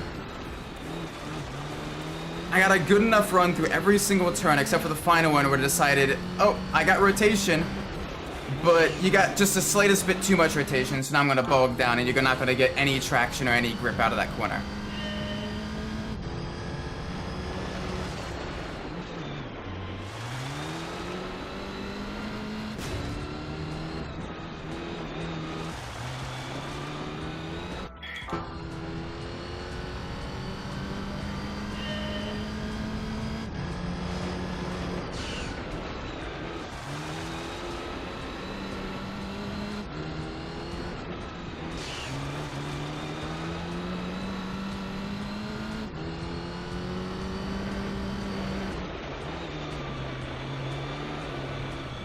Nope.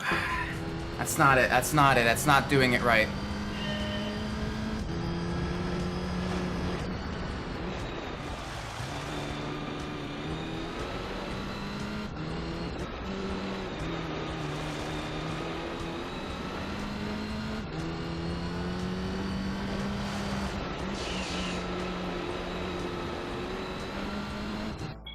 Nope.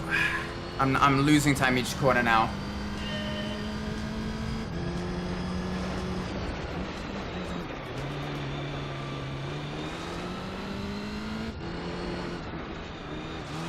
Too early, turn in later, get better rotation, exit speed. Because you have one of the longer exits at the end of the second corner.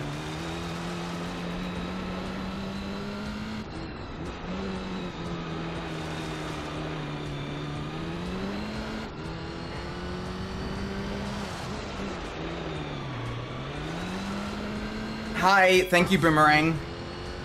I had rotation and then you get too much throttle and it just straightens back up. Too early.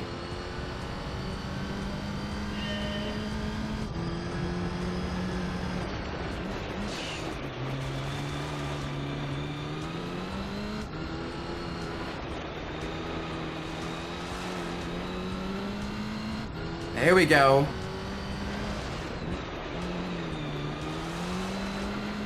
Nope. Where is that understeer coming from? It was fine in turn 2. And then turn 3 it just decides, okay, there's all the turn and I needed in the previous turn.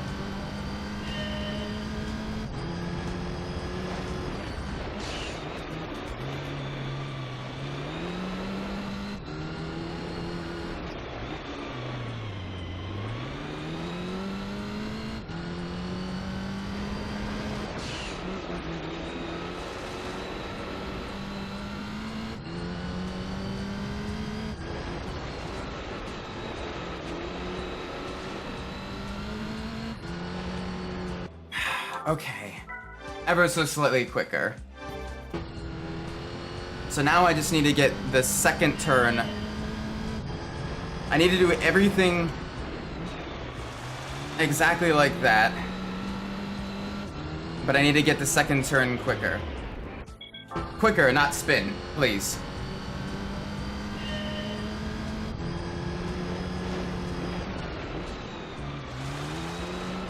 Nope, understeer.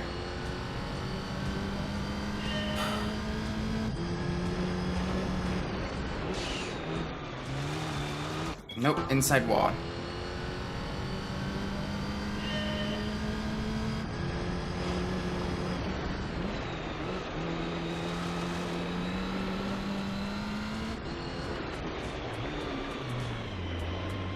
Don't bog down, please.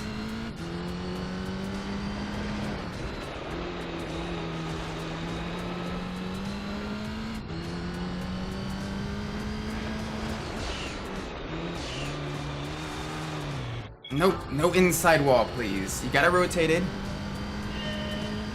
I literally just need a tenth and change.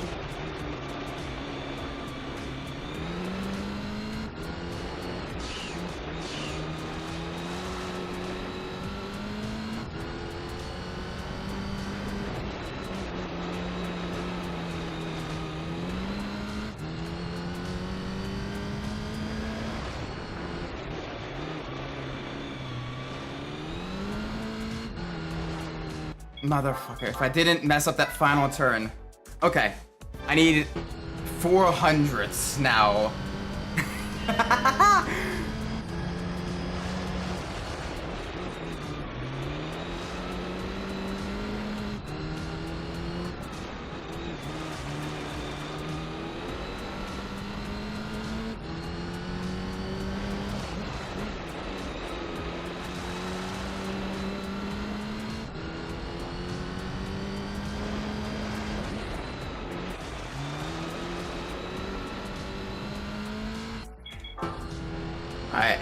I need 400s.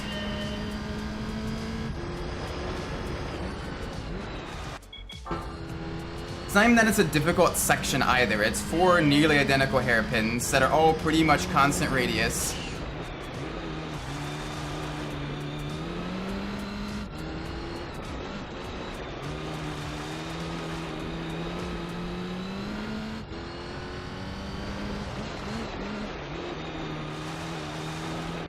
You just need to basically, it's literally the time. It's literally the time for getting them that makes it so difficult. Like, it's doable, there's YouTube videos of people doing it, but like,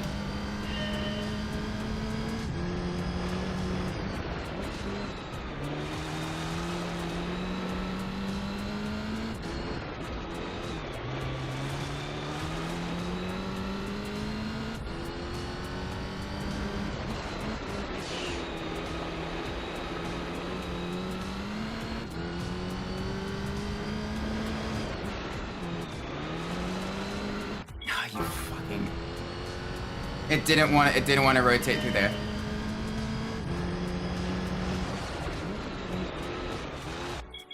Didn't want to rotate through there. It didn't want to rotate to that final turn.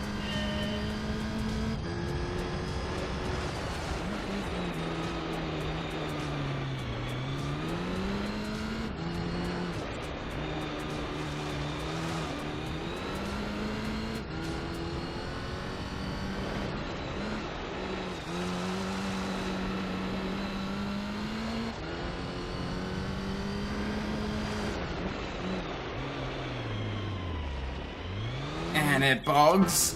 Why is it bogging?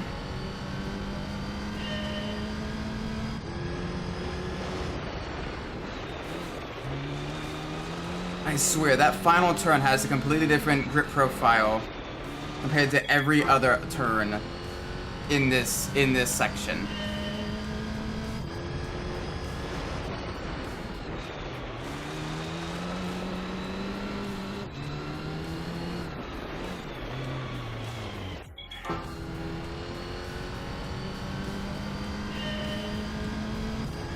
We are literally 400ths away from gold.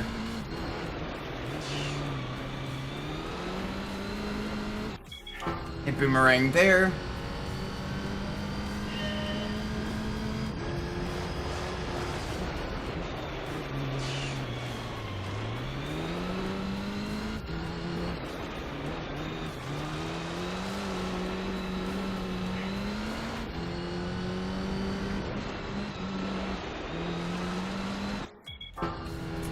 Literally, if I didn't have that twitch on exit on that final turn, I would have been perfect.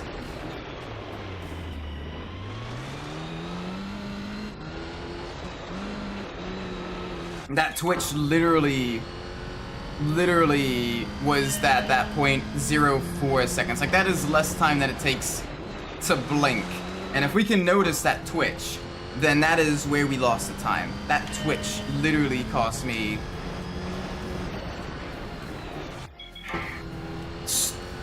so much time.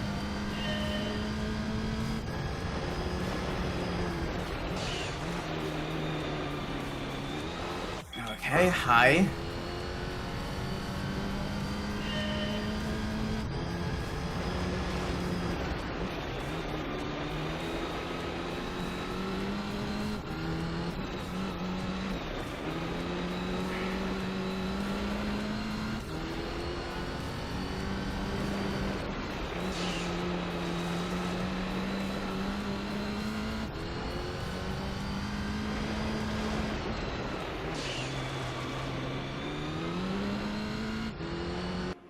Okay. So during that time, I'm basically losing 3/10 off my best time.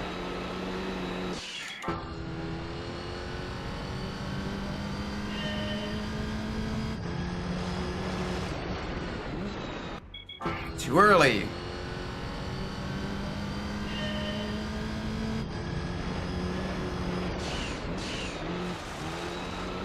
And doesn't want to rotate.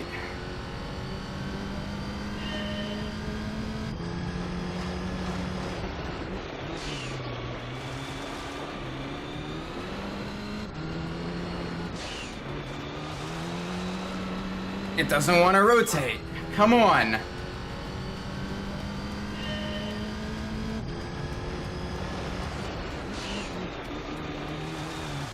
Inside wall.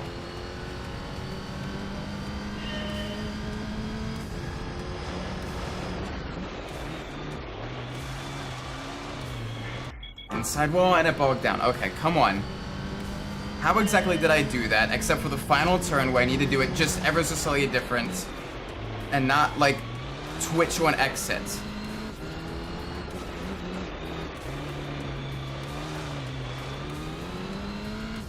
Because that literally... Like, the run we're seeing, the ghost run, with the exception of the final turn, is literally it.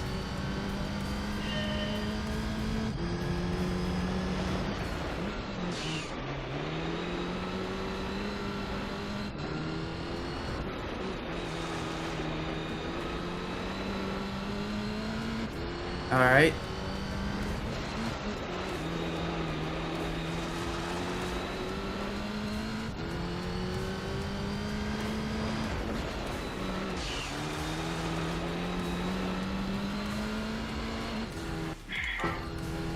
I can't do it. It is literally... I have done it. I have literally done it multiple times before.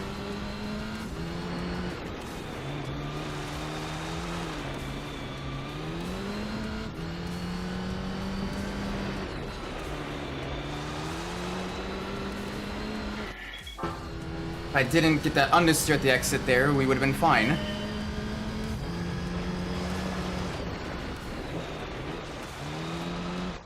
Hello, understeer. Come on. Please.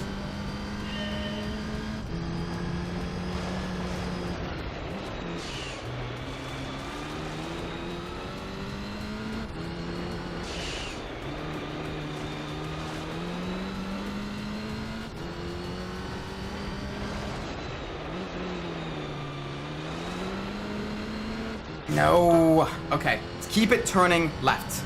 Keep it turning left or straight. Do not turn it right in that corner, because it'll boomerang back out to the right and you'll get literally no traction on the outside there.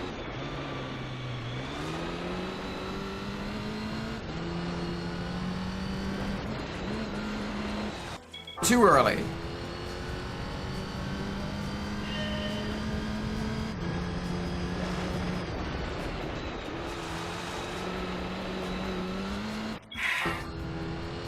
Went too wide.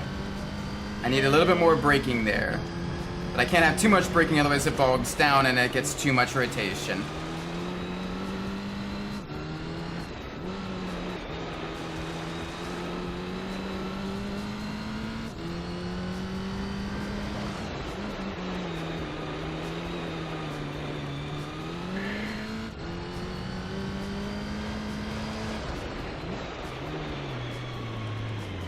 Nope, and it's bogging down. It's bogging down despite full opposite lock steering there.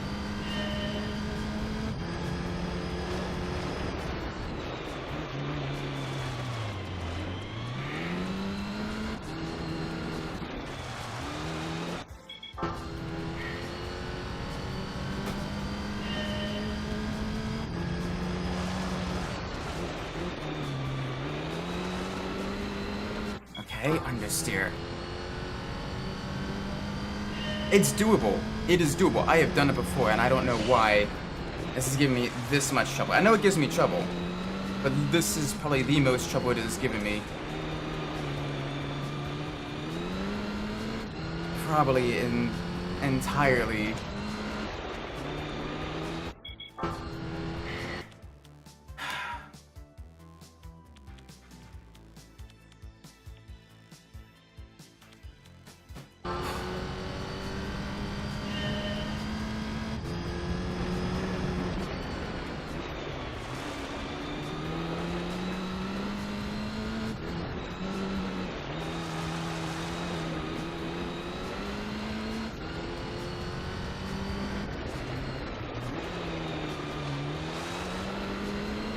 Why is it understeering one exit there?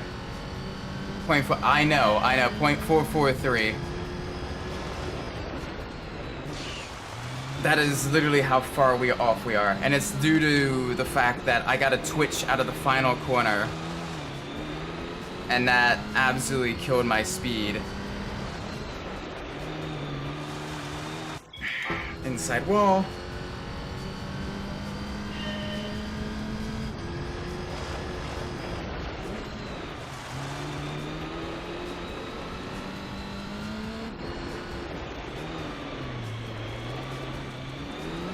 I'm running too wide.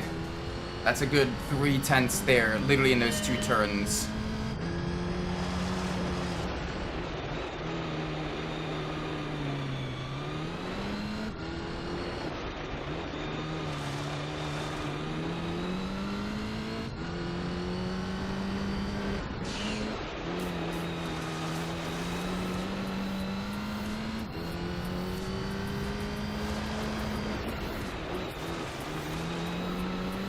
No, high understeer. Motherfucker. Okay. Either it's spinning and it's bogging in that final corner, or it just doesn't want to rotate.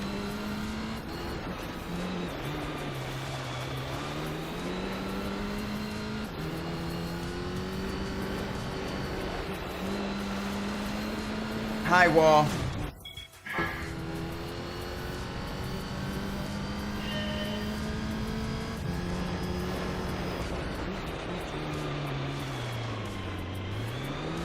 Alright, a little bit of a bog.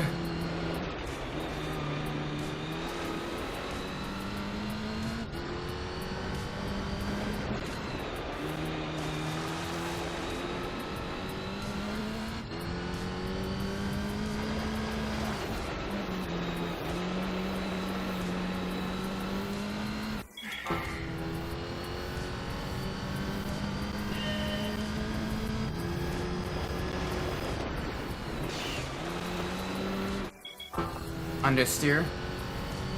Alright. We are so close.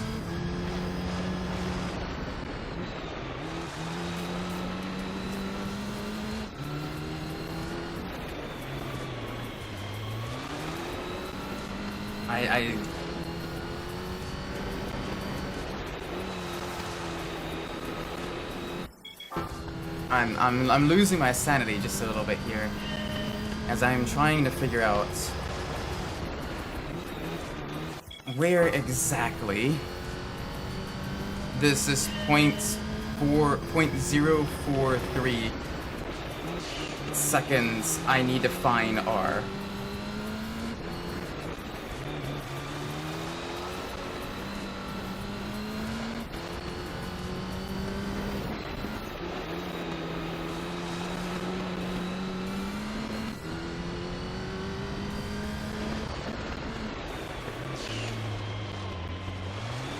And it bogs. It bogs. You try to get the rotation and it bogs. You try to carry some speed and it either twitches or understeers.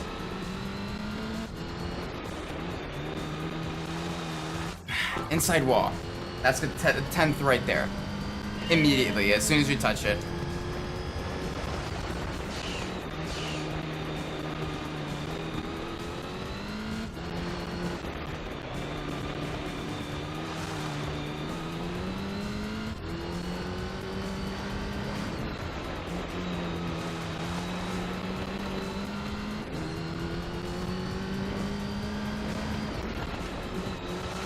Inside wall. Too early.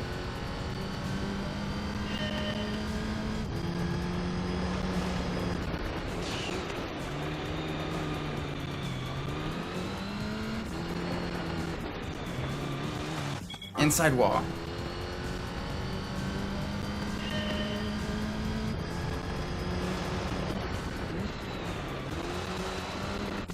Outside wall.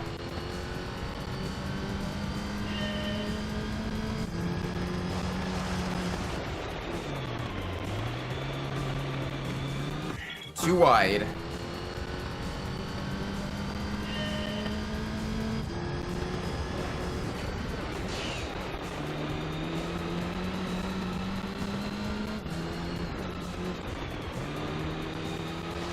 Inside wall. A little bit of a hesitation there. I can't do that.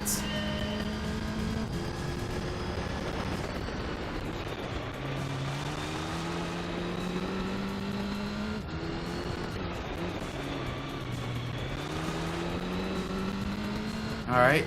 Come on.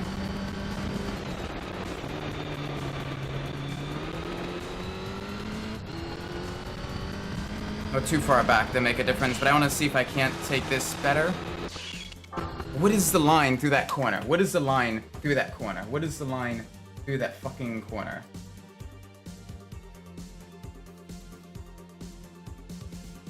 Because literally...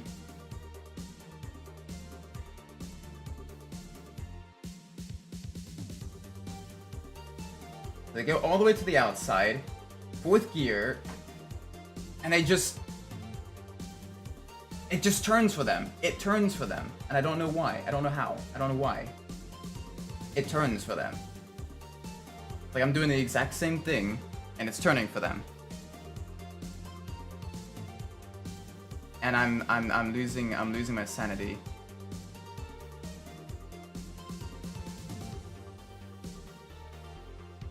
I am losing my sanity.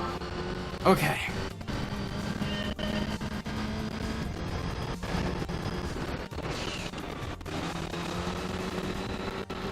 I've literally been at this one license test for an hour. Like I'm losing my sanity. I don't...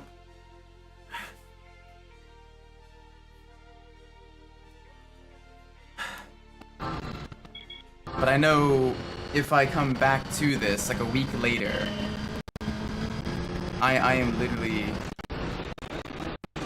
going to be spending all this time to get back up there with this. Welcome, Sadi. You got this. I'm not too sure. This is genuinely tough. I want to see how the hell... like, it just doesn't turn. It doesn't turn. It either spins or it chunder steers.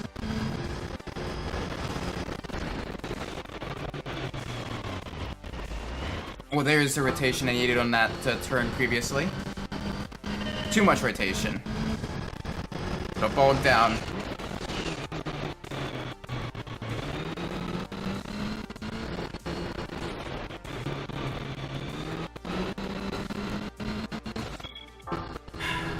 Okay.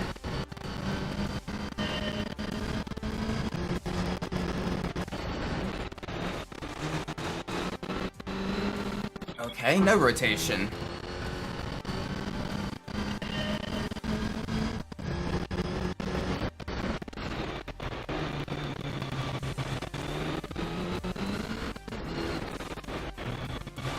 Inside wall. That's gonna bounce me wide, that's gonna cause me issues.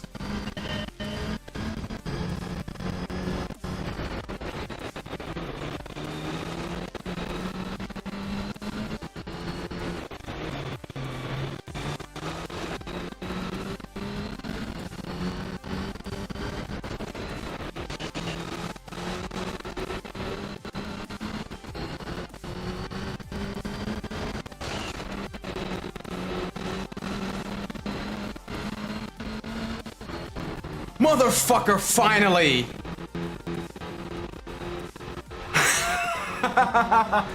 Oh, you can't see it. But I am flipping off this game right now. Holy mother. After an hour. After an hour. After an hour. After a fucking hour. Holy fuck me.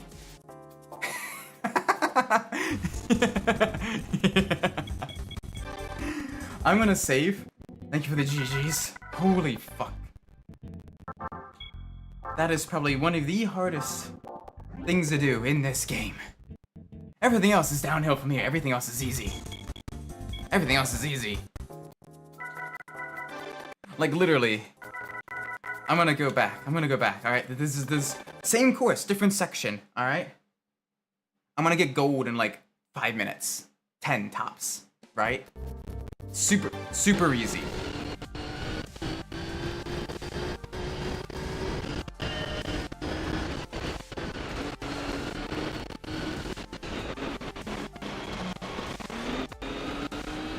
Alright. You want to keep it in second gear because first gear the car will bounce off the velometer like crazy.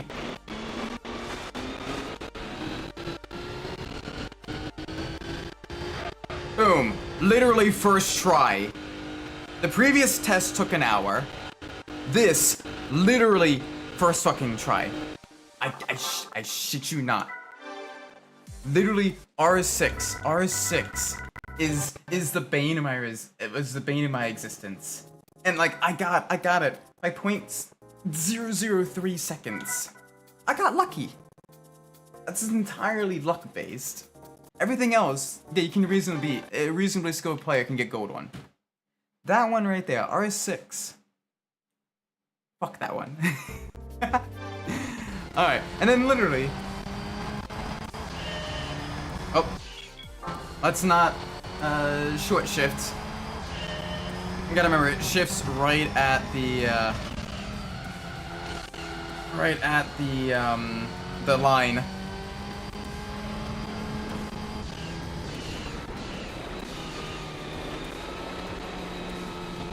Alright, a little bit wide there.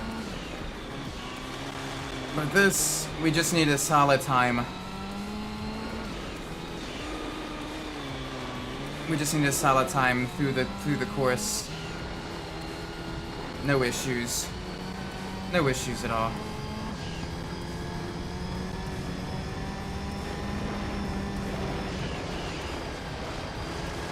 A little bit of off-auto rotation there. There we go.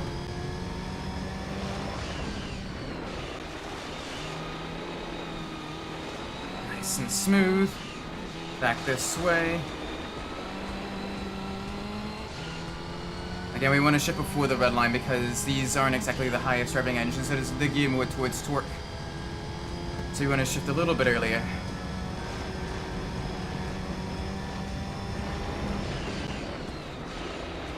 Oh, that was terrible.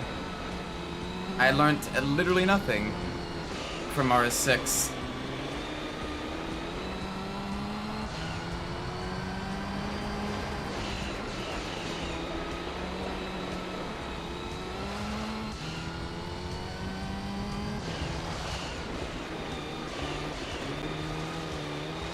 Oop. Good run out of there. 20 seconds.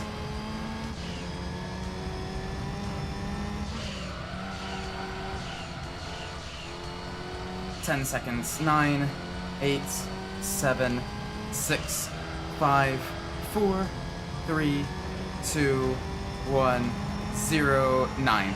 Okay. So, 0.3 seconds. Literally in that entire lap, I need to gain 0.3 seconds. Not too hard.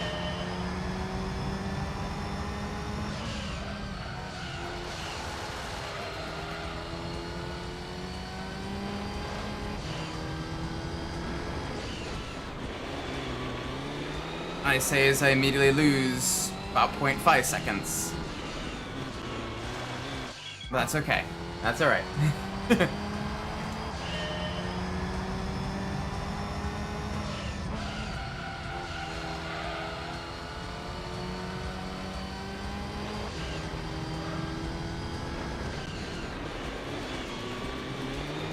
There we go. Already up on time now. And I just need to keep that. Also, this is the Evo, which is a little bit more modern and a bit more planted than the Delta Integrale.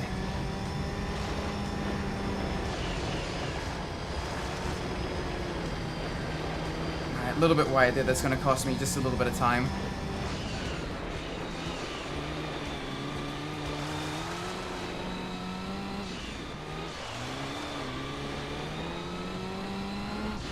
Yeah, that's gonna cost time. Alright, that's fine. We have time we lost significantly on the downhill hills, the downhill hairpins here. So we can make that up. We can make that up.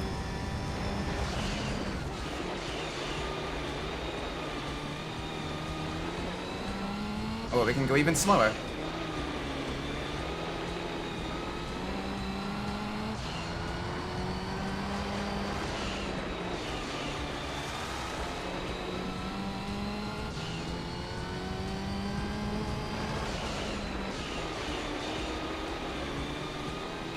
Too much of a spin, too much rotation, too much rotation. Okay. Okay.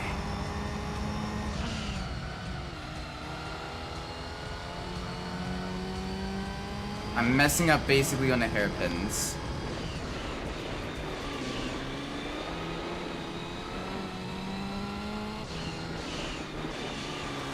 Yep, keep it in second, keep it in second. No first gear here. You don't want it in first gear. You lose way too much traction in first gear.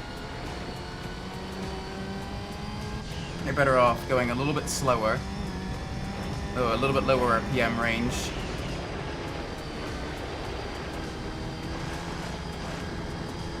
There we go.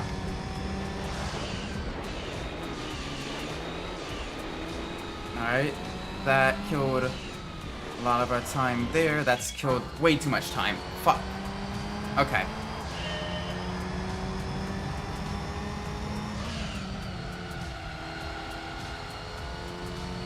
There we go, get the cut back. Better on the exit. Exit speed is king.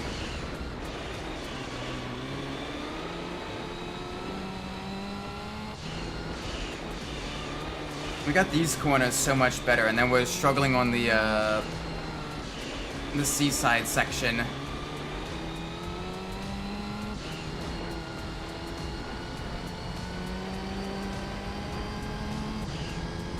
Alright, let's see what timer it is. 35.8, so 0.2 seconds up.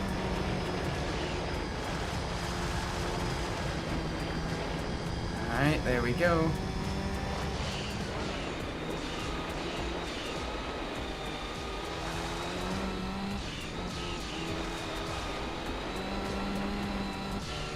Go. Solid exit. Probably only about a 10th up now, but we can save that. We just need to not run even wider in the first turn on the downhill section here.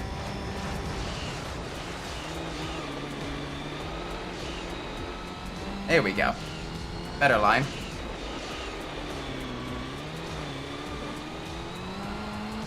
Worse line.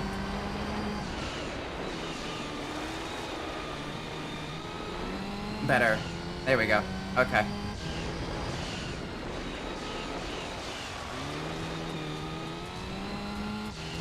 A little bit of a twitch on exit there, but otherwise we're good.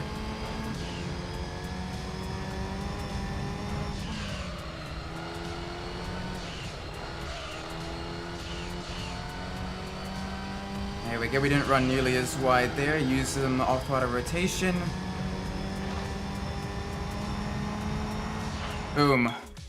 First try. Or not first try, but first couple of tries.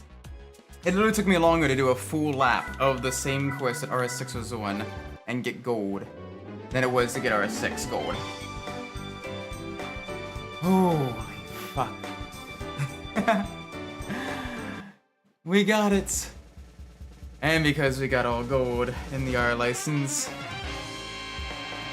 we get a rally car. Yeah. We get a rally car. Which means now we can do more rally racing events. Holy moly. I'm gonna save the game. Because that was painful. But now it is all downhill from here. Now it is all downhill from here. It gets easier. It gets so much easier. But I'm gonna end the stream. It is getting very late. It is almost midnight. Thank you all so much for watching. I do appreciate it. If you enjoyed the stream, please make sure you leave a like, subscribe. Let me know what I'm doing well in the comments down below. If you didn't like the stream, please let me know what I'm doing poorly so I can fix that in the future. With that being said, I've been Isaac Umbras, and wherever you're in the world, whatever time of day it is for you, may it be a great time. And I'll see you all in the next stream. Until then, take care everybody. Bye bye.